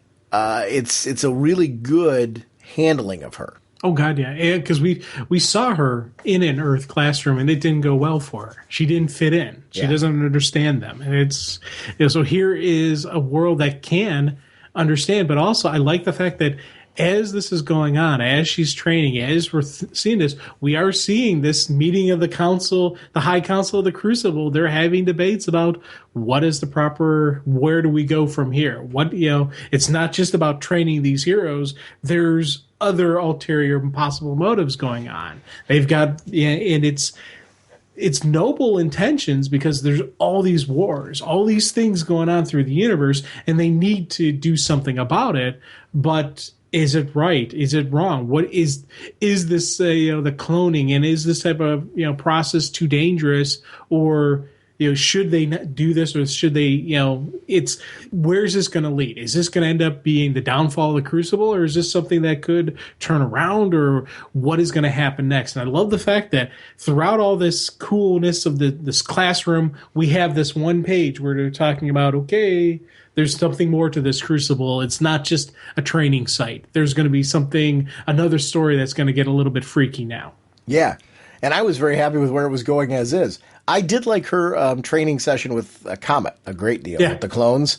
I thought that was really interesting, because he comes off as one way to her, but she sees that he has some different facets to him. Like, oh boy, I thought this guy was kind of an egotistical dope. Now I'm seeing him as something a little bit more when he wins that contest. I thought that was really interesting to see. I like seeing her get to know all these characters along the way. That's something that I think has been interesting. It's a good way for us to learn about new characters through the eyes of our hero. Because I do feel in this series I've traveled more along with her than I have distant from her, if that makes sense. She's been a very well-developed character in this series that I feel like, as a reader, you want to become friends with the character that you're reading about. And I found that I've liked and understood her more than not. Yeah, I'd agree with that. Yeah, I definitely have liked her throughout this process. And it's, I don't know. With Supergirl and Kara, she had those moments in the previous universe where, you talk about the whiny, and they never had that aspect to her. There was never a point in time when I'm reading the books that I was like, I always digged it, and I always liked the story, but again, it was another one of those things where I never had the, oh my God, this is awesome. And I wanted those wow moments. I wanted that, excitement. And the Crucible, this stuff is kind of like, again, it's like it's turning it up a notch for me. I'm really curious to see what happens next. Maxima's story, the twist about what's happening with their population. The population's dwindling, so they have to repopulate their planet. And this kind of, she sees the potential of who she can be as a leader and as a person, and and's embracing that here, but that would almost frustrate you even more, which is what's happening with her when you realize, but I can't realize that to the level that I could because this is on the table. I'm really here to find an ideal mate, so that way I can help repopulate our planet. All these cool things that I'm seeing, all these cool things I could do, who I could be, the maximum potential I have is limited by the fact that this is my reality. And I loved that sequence because she was a character who was a little brusque in the beginning. Yep. Now you kind of look at her and you sympathize with her, and she becomes likable through that sympathetic nature. And I like that's just a little bit different. It just shows she comes from an alien world with different nerds, different concerns, different needs. That makes her just far interesting. I find her a cool character because of it. Now, the bringing Connor into the mix, or bringing Clone, or how do we even refer to him? That's Connor. That's our Connor. Yeah. Okay. Because remember, he's back. Right. This is the first Connor that we've had in the New 52. He's back. But do we know he is fully back, or is there? Yes. Okay. Remember, he was restored. I'm drawing a blank right now, to be honest, when he came back. Yeah, that is our Connor. He's back. He was restored. I forget the issue, so I'm not going to quote issues on this one. But remember, he was that... yeah, he had the energy entity type thing. Right, but then he was restored. And that was the ending of that story. He was brought back. So this is that Connor right now. Oh, cool. So this is the first time we've seen him since then. So what is going to happen when Kara finds out that he's alive? I mean, that's where this has to go. Yeah, well, that's the whole thing with the cloning and this, because they were talking about that, and then they have an actual working type of clone that they could deal with, and they could use it for experimentation. But Connor, she's come to accept him, and even you think back to when she and Clark had conversations about him. So she's going to be happy to see he's still alive if she believes it's him. There's going to be that question. She's always going to have that.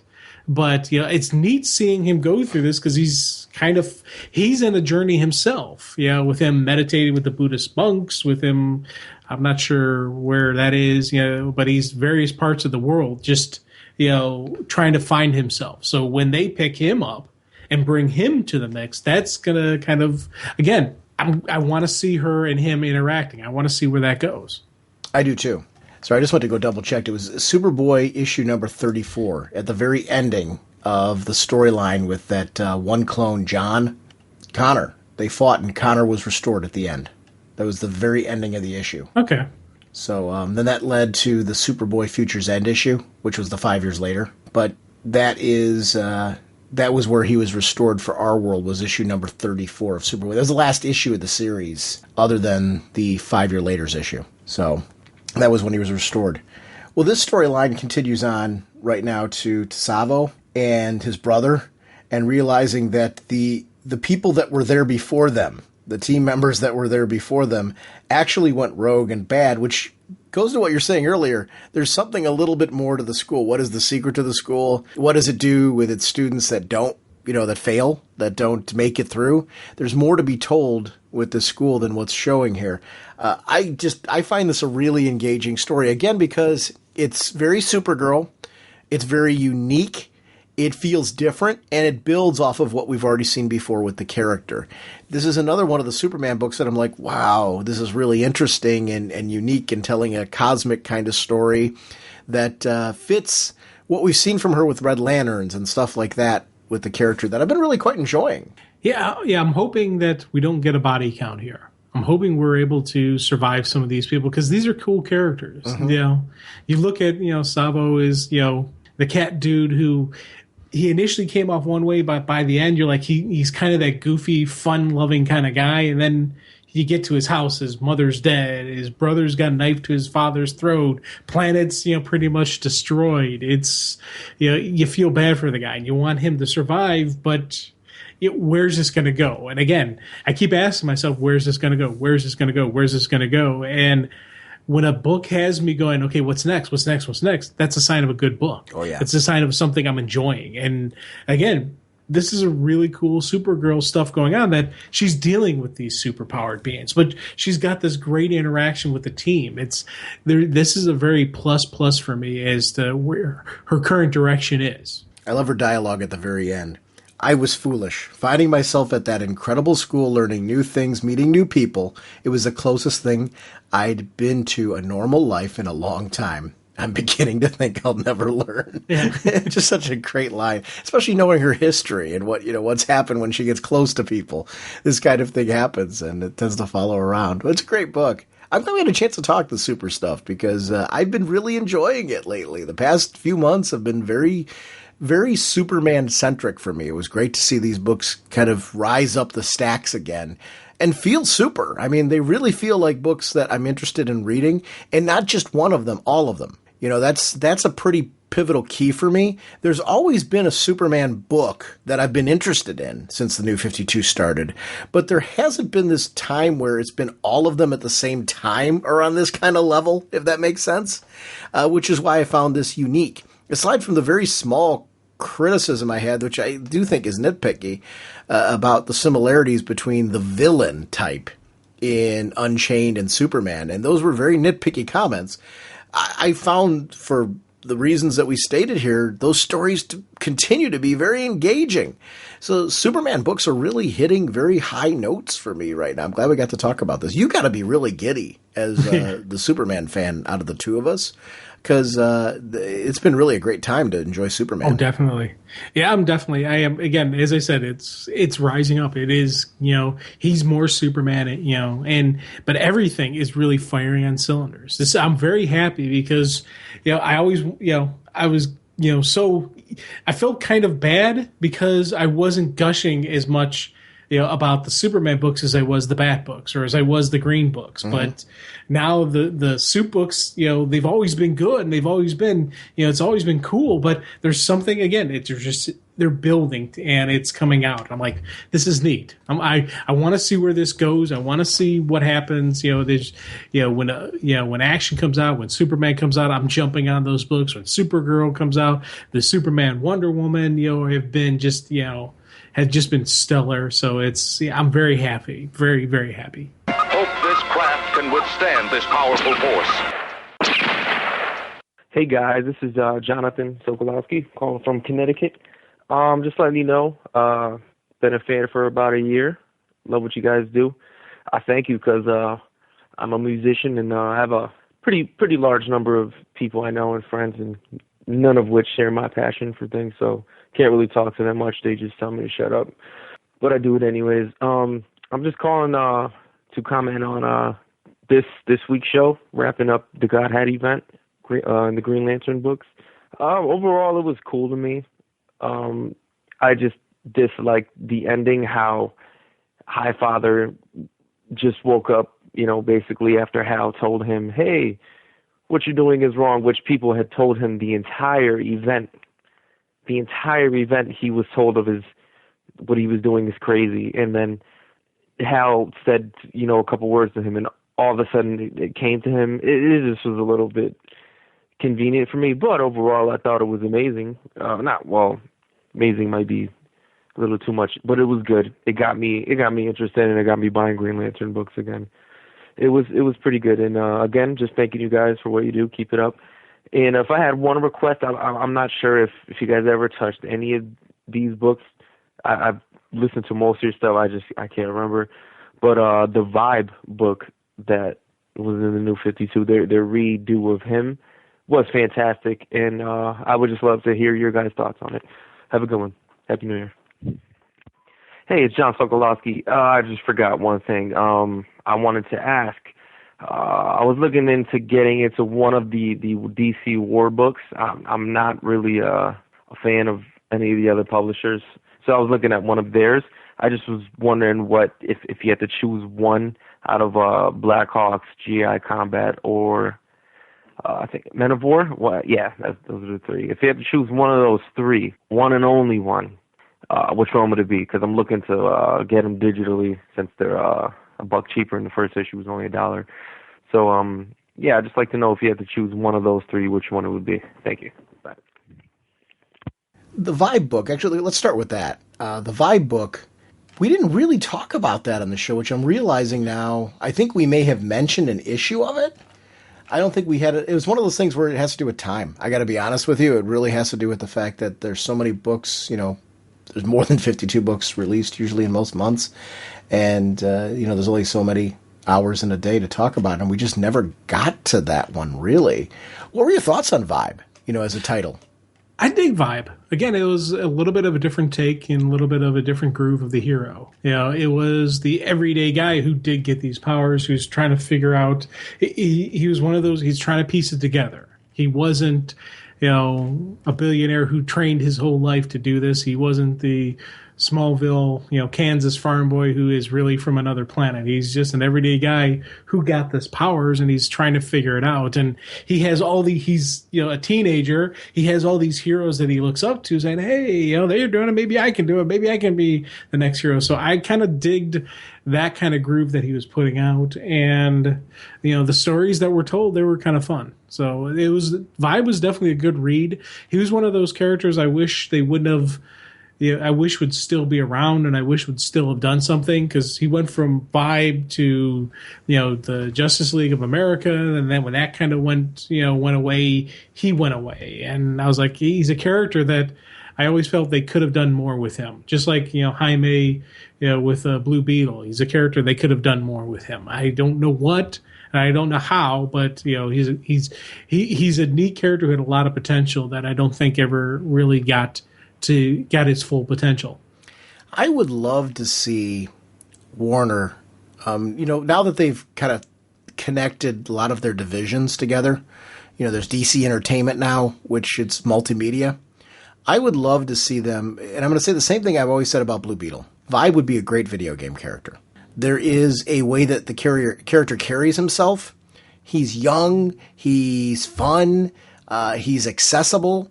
I think he's a character that would cater to a video game crowd. I'm a gamer. I mean, I like that kind of stuff. So I see him being the main character in a video game, and I think his way of, the way he talks and the supporting cast and all that, his power set leads to being a good video game character. I think the same thing with Jaime.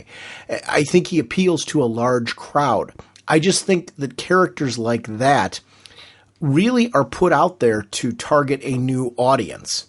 And if you don't try to reach out to a crowd outside of the current comic book market, you're not going to get what you're expecting from those books. Jaime, what's the point in him? The point is to appeal to a new crowd. You gotta advertise to that crowd. And I think there's a digital way you have to do that nowadays. You have to make a fan base for that character in a way that you haven't traditionally. I think those characters both are just naturals for video games. I do. I think that they've got that kind of vibe. And I really didn't mean that as a pun. But it fits. I think those characters naturally lend to that. I liked the book a great deal. Everything you're saying, I liked its tie to Justice League. I was sad that it fizzled, and it had to do with readership. But I give them credit for trying it, just like they did with Blue Beetle. And I hope they give another shot to the character, because I think the New 52 version felt very contemporary, very now, and I like the character quite a bit. So I would gladly read more Vibe. I hope there's a way to bring the character back, because he would be interesting to read again. He'd be good on a team. I think he could work as a supporting character on a team. Mm-hmm. Godhead, that storyline. See, I think what was the difference for me and where it worked, it was actually Kyle who said it. And what Kyle said that was different than what most people were saying is, you're becoming Darkseid. All this Highfather just to create an army to beat Darkseid. Don't you get it? You're becoming Darkseid. And that was the thing that really struck Highfather, and he had to really take a look at the destruction that was going on in New Genesis. New Genesis was being destroyed by what he was doing. He was destroying everything around him, and he had that visual there as well. It was the wake-up call. So I don't know that it was as simple as that. He had to take a look at that. And I think that build, that's what worked for me. I don't have to agree with it. That's kind of what my take was on it. I don't know if you agree, Jim, or where you're at, but I liked that ending. No, yeah, and I agree with you on that. But I also liked the fact that it was the human, the Green Lantern Corps that Highfather, felt he was above and who couldn't. He's like, they can't be trusted with this power.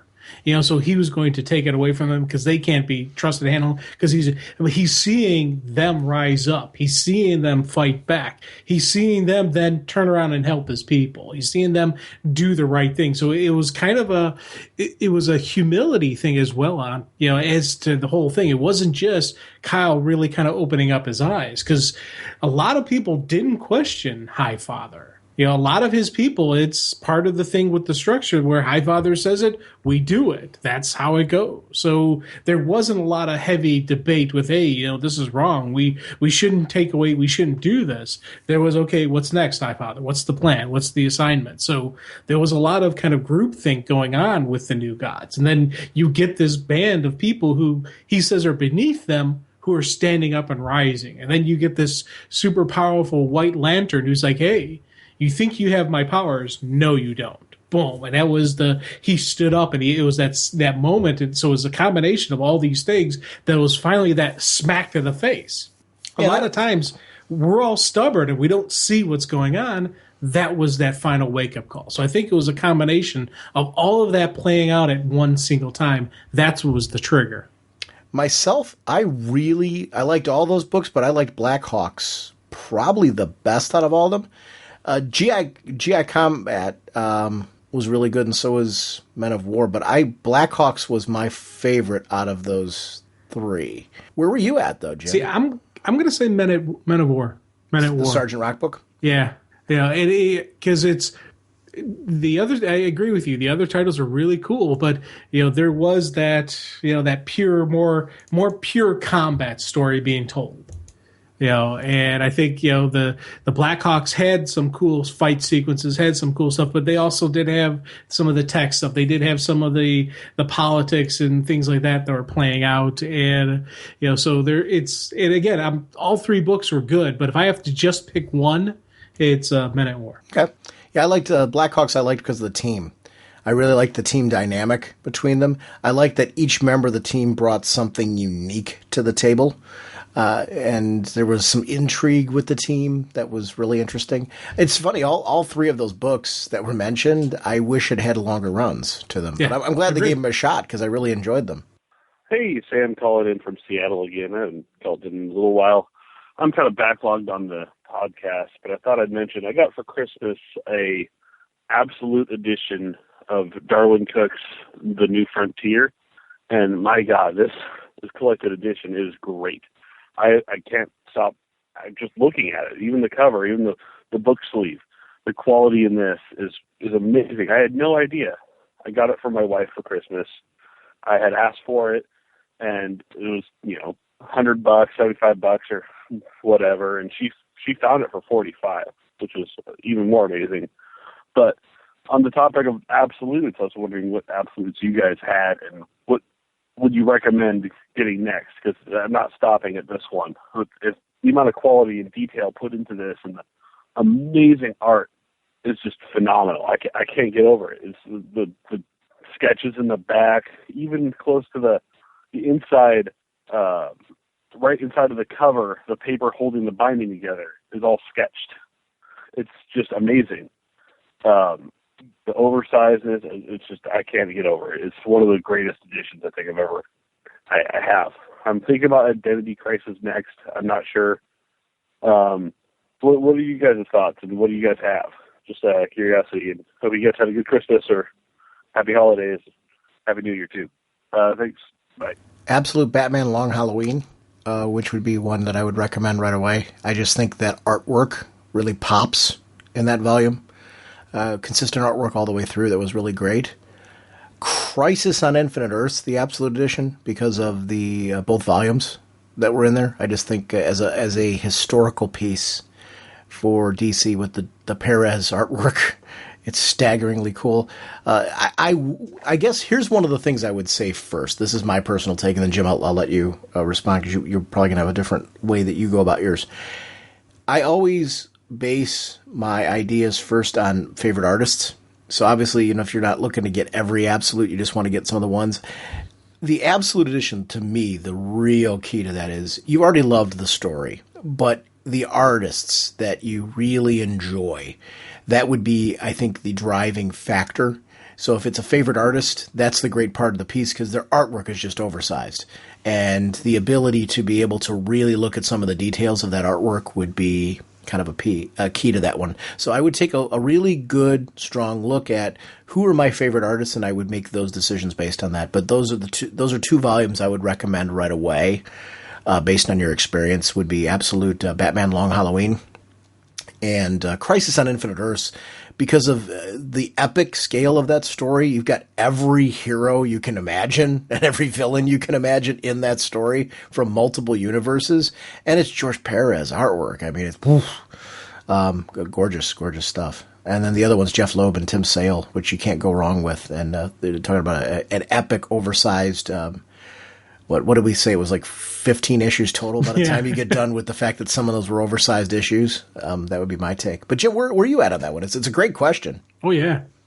See, it's funny because with your comments about looking at your favorite artists and stuff like that, I completely agree with that sentiment. But I kind of, for me, I look at the absolutes and I get based on some of my favorite stories, not just the favorite artists. You know, there's like, for example, you mentioned Identity Crisis. I turn my head and I'm looking at my shelf and I see my Absolute Identity Crisis. And I didn't get that Absolute because of beautiful artwork. I got it because I absolutely loved that story. And when I get those stories, when I read it, I go, oh my God, I love this story. I must get this in Absolute. And that's one of the things where I look at and I think of it as, because I know it is going to be increased size. It's going to be larger and there will be some really, the imagery will, will increase and will look even that much cooler because of the oversized and just everything they go through. Plus the extras they always put in with Absolutes, with sketchings, sometimes scripts, sometimes commentary, sometimes other little side stories. I think, there's been times extra pages. So there's always, you always get a little bit something more for, from the Absolutes, not just visually pleasing. Story wise, you get a little bit something extra. And I always like that about the Absolutes, the fact that they recognize that, hey, people are shelling out more money. Let's give them a little bit something to add on to it. So, and with your recommendation along Halloween, I agree with you on that because, again, that was another one where it was a great story and a great look that it, beefed it up. Identity Crisis, I would say pick that up. If you absolutely love the story, pick up the Absolute because I really enjoy rereading Identity Crisis through Absolute volume. I liked Watchmen a great deal. Oh, yeah. That's another good one. And I know I'm saying the artists.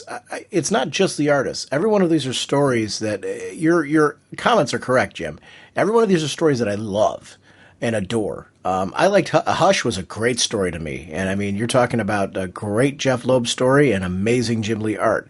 So those are fantastics. My favorite two, though, if I were to pick two, he's already got my favorite one. Because when he's talking about New Frontier, that's Darwin Cook's home run.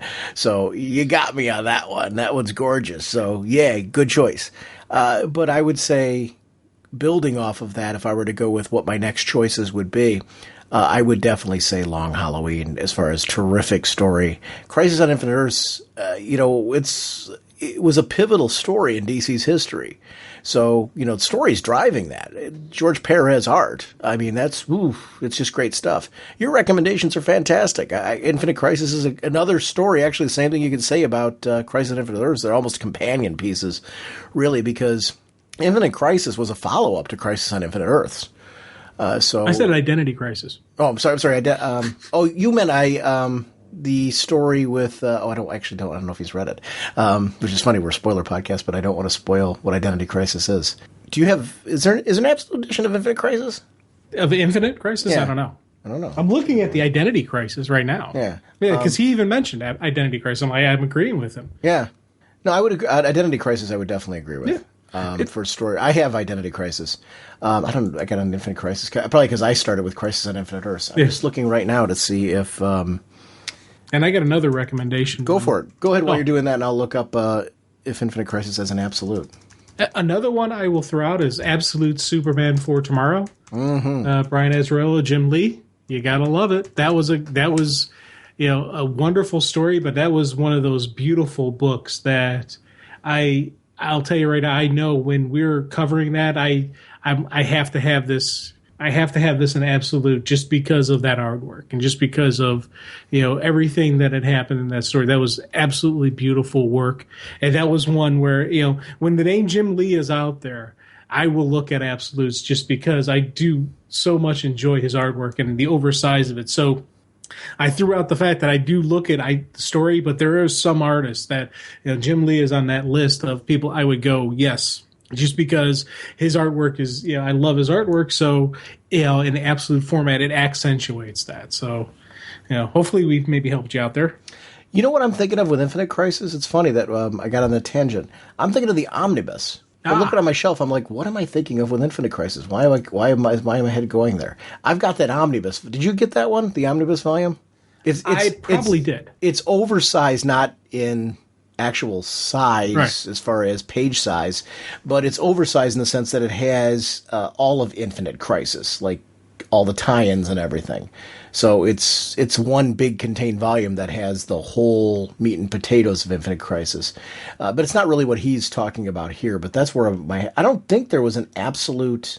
I don't think so. Infinite Crisis. I'm like, why am I thinking there was a hardcover of that of some sort? And there was.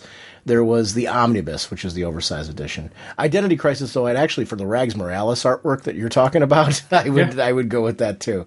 So a definite nod to that one as well. Sorry about that. I got my wires crossed on that one.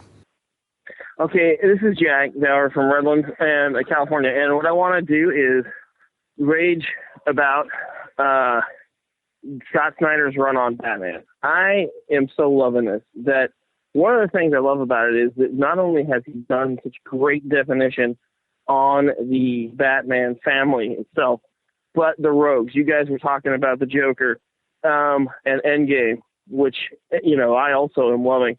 But I think the real strength of Scott Snyder is that he has defined, with the others, John Layman and others, the role of each of the major villains. I mean, if you look at the Riddler, the Penguin, Two-Face, Catwoman, these characters, even Bane to some extent, these characters now, and Scarecrow especially, these characters now show you why their particular brand of crime requires a sense of order.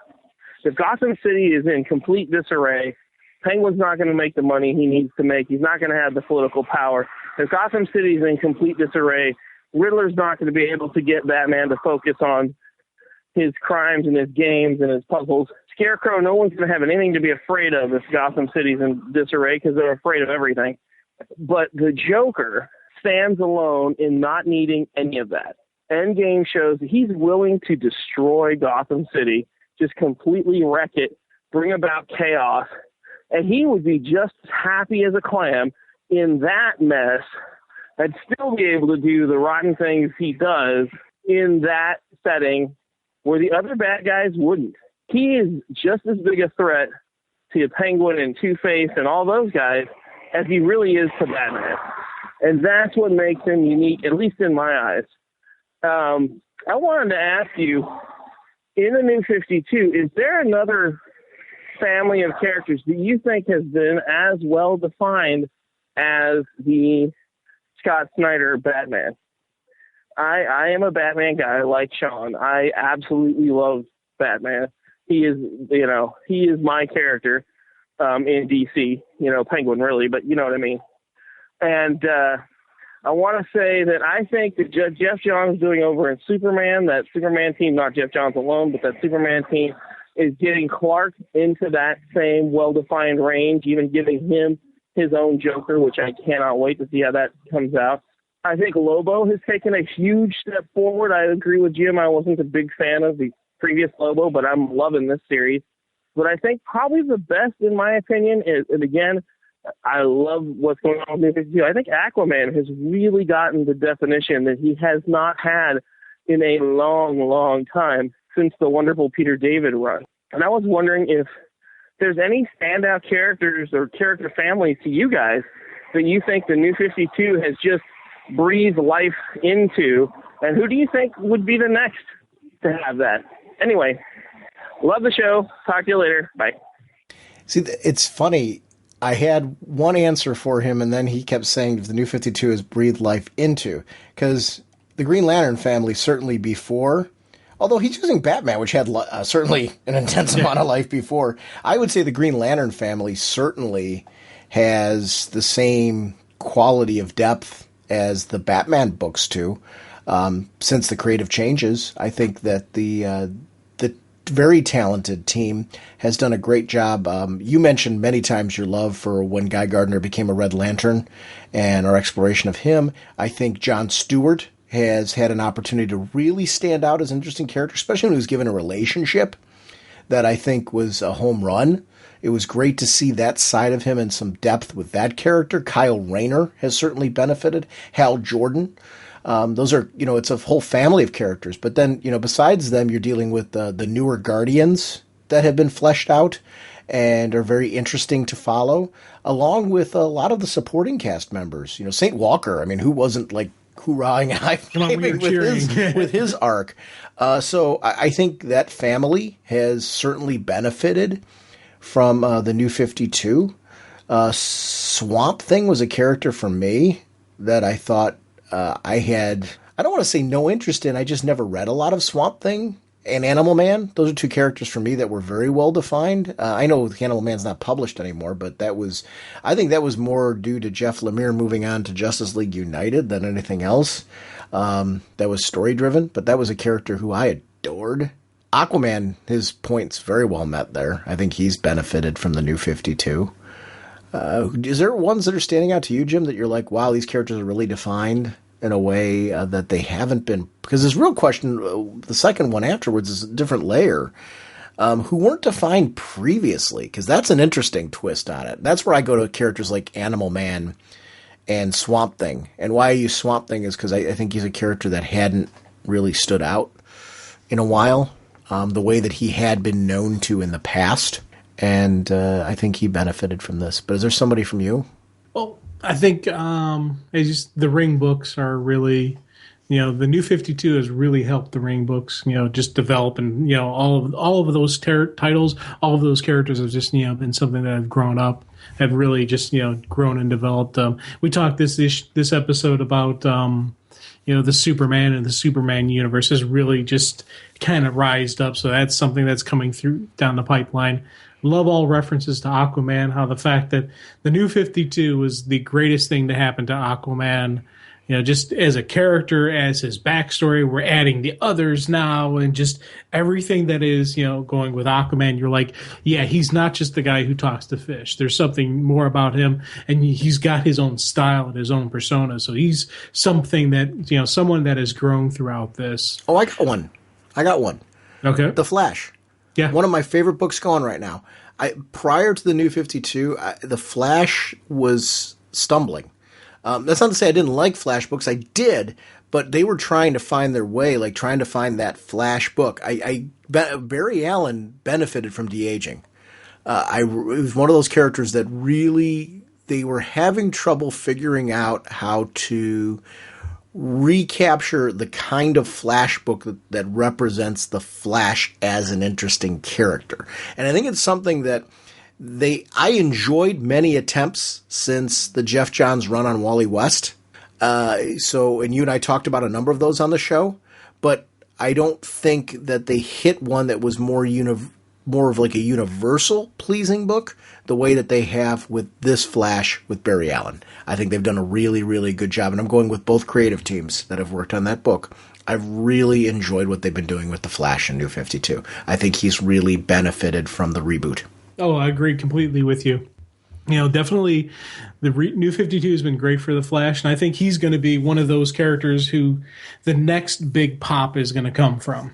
The other person I think is going to get the next big pop over is Green Arrow, who I think he's a character that, he had a solid fan base, his thing, but they're really starting to build and are really starting to develop on the character now. Flash, Green Arrow, I think they're going to pop up. I think Wonder Woman is someone who's kind of benefited from it, because she's had these highs and then she's had lows, and they just kind of lost in the transition, lost in the big pictures a lot of times, because she's a member of the Trinity, but she was never given the same type of same number of titles, same level of respect that Batman and Superman were given. And I think we're seeing she's going to be the next kind of, I'm going to say, she's going to also grow up, and just have that, that rise in her status, even though we all love her. I think it's just I think they're going to do more with her. I think it's going to be. They already are. They already are. You're actually points well met. Yeah. They have her single book right now, Wonder Woman, which has been great all the way through. She's in Superman, Wonder Woman. She's in Justice League. She also has her own digital book. Yeah. So she's the Sensation Comics. Yeah. So they're really expanding the usage of the character in a way that hasn't been done. That's well met. I mean, your point is very well met there with the character. I think Wonder Woman already is exploding more than she ever has. You and I both have been big fans. We always reference the Gail Simone run, but I was a fan well before that of the character. She's a character that's had really great runs. I think the additional exposure of her into books like Superman, Wonder Woman, to me, that's one of the reasons why I can't really call it a Superman book, because of the fact that I think Wonder Woman is such a dominant part of what I'm enjoying about that book as well, that it really is a team book because of what Wonder Woman brings there, and that she feels like the same Wonder Woman to me. I have been a big fan of the creative change in Wonder Woman, and let me clarify that. I loved what was going on before. The creative team that came on now has not tried to be that version light, and is delivering a book that 2 issues in, I'm really digging the first 2 issues of what they've done with the book. So I think the book continues to be an exciting and interesting book in my reading stack, so she's benefited. Green Arrow, here's the reason why I don't say Green Arrow. I've enjoyed runs of Green Arrow. I think it's a book that hasn't had consistency. And here's the thing. I've liked this run. I've liked this run. I've liked this run of Green Arrow. But it always felt like when they put on a new creative team, they were doing a reboot of the book. I would say since the Jeff Lemire run, everything you're saying is yes, 100% true. Because I think Jeff Lemire kind of did a soft reboot of the character because there'd been multiple reboots along the way. Got the character to the point where he was a little bit closer to the edgy character we're seeing on television. And now we've got the creative team from television on there, and they're not trying to do the TV series. Yes, they're bringing in characters from the TV series, sure, but they're still setting it in the New 52, and it's a very New 52-driven book, and they brought Mia in, which is great. These are characters that we want to see. So it feels like a continuation of the Lemire run because they brought in, his sister and a lot of the Shadow and a lot of the stuff that they were doing in that run into this book. So I'm glad they didn't ignore a lot of that stuff all the way through. Yeah, so that's kind of, I agree with you on Green Arrow. I just don't think it's been as consistent as some of the other titles all the way through. And I've liked it all the way through. It's just been, I don't feel like the character has been as defined, which was his question. I don't feel Green Arrow has been as defined all the way through the New 52 as he is now. Yes to what you're saying now, though. Right. So that'd be the only addendum I'd put on there. But I agree with you on how good it is now, because I'm digging it now. Any other books you can think of? A lot of great books. I just the question was which ones are standing out.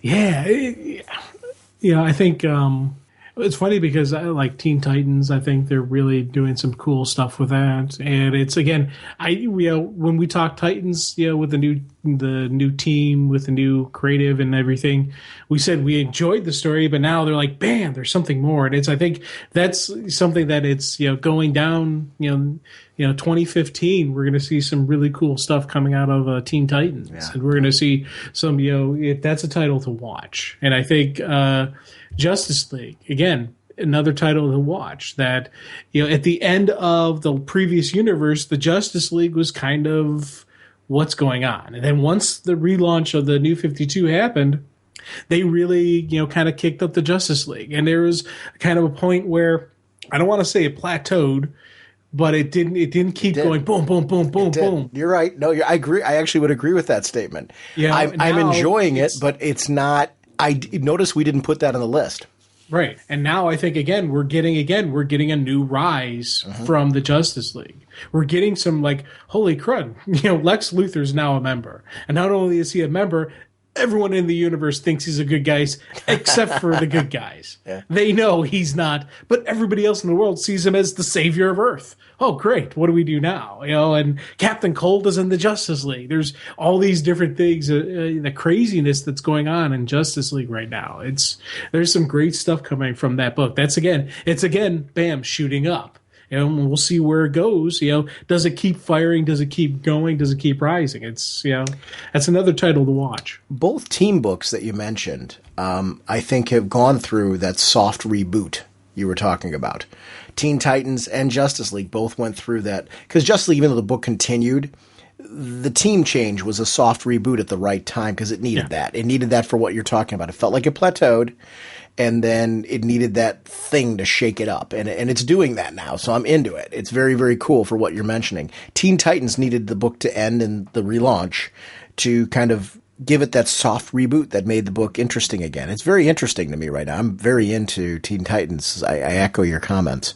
But I don't think it's what he's talking about, that kind of consistent. Aquaman's had it. He's right. I think Wonder Woman's had it. I think The Flash has had it. These are characters who I think have had this consistency through the New 52. I don't know. It's an interesting question. It's a good question. Thanks for the call. Reaching melting point. Not sure we can make it. Want to remind everyone about our show voicemail line. It's 1-440-388-4434 or Dr. Norge on Skype. And we love having you part of the show, and we air all of our voicemails. So if you have something, a comment that you want or a question you want, we will do our best to answer them. So please call into our show. Remind everyone about our show website, ragingbullets.com, where you can find out news about what's going on with the podcast. It does feed into our Twitter. We are on Facebook. We have a Facebook fan site. We also have a Facebook group. In the Facebook group, we share with infinitecomics.com. It's a wonderful Facebook group community. It's grown so far beyond the show due to the high quality of people that are there. It's fellow fans, podcasters, bloggers, you name it. And they talk about all kinds of comics and pop culture. Jeremy has regular chats that he does up there. He does Google Chats, Google Hangouts that he does relating to television shows, but then also just comic chats, and it's a wonderful community of really just cool people. So I like to just pop in there and see what people are talking about every so often. It's if you haven't been a part of a Facebook group, I can't encourage you enough to join and really celebrate our love for pop culture with this great community over there. We're also on Google+. So any social media that you're trying to get us on. And I have a PlayStation Network account, so if you're a gamer and you're on the PlayStation ecosystem, please feel free to add me. All that stuff you can find in our show website. We've got an About Us section where you can just kind of click and link to any of those things right from that site. So we love communicating with all of you. Sponsoring this episode is DCBService.com and InStockTrades.com. Over at DCBService.com, remember they've got that January 2015 DC movie poster variant bundle at a special discount. That's 45% off, only $42.22. That discount really makes a difference on being able to order those bundles. I don't know about you, Jim, but I wouldn't be ordering half of that stuff if I didn't have the opportunity to get them at an amazing discount like that. So it's really helpful when they bundle things together and give us a special price. Over at InStockTrades.com, you can see things like the Absolute Batman Incorporated hardcover. That's 50% off, only $62.50. It's a great way to get that and experience that volume, which was filled with great story and great artwork. So if you haven't read it, that's the great way to do it. If you have read it, this is a collection that I can't recommend enough. That's over at InStockTrades.com. And that'll be free shipping, so can't argue with that. So I want to thank DCBService.com and InStockTrades.com for sponsoring our show. Our next episode, we are going to be taking a look at DC TV. Gotham has just come back, and we're reeling from the mid-season finales of The Flash and Arrow. And we'll talk a little Constantine, too. So that'll be our next episode that we're going to be talking to you about next week with longtime friend of the show, Art Lyon. We'll see you then. Bye. On November 13th, Sean Whalen was asked to stop constantly talking about comic books. That request came from his wife. Deep down, he knew she was right, but he also knew that someday he would find someone that would talk to him. With nowhere else to go, he appeared at the home of his childhood friend Jim Segulin. Sometime earlier, Segulin's boss had requested that he shut up about his comic books and never speak of them again. Can two grown men put out a DC Comics podcast without driving each other crazy? It's Raging Bullets, the DC Comics fan podcast.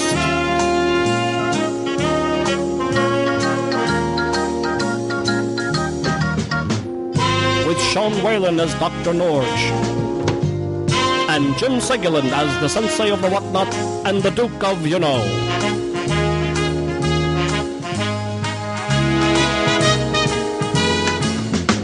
It's a spoiler podcast, so they will go in depth into the plot line, story twists, and whatnot of the comics they are reviewing. So if you haven't read the books, you may want to come back later so you may better enjoy the show.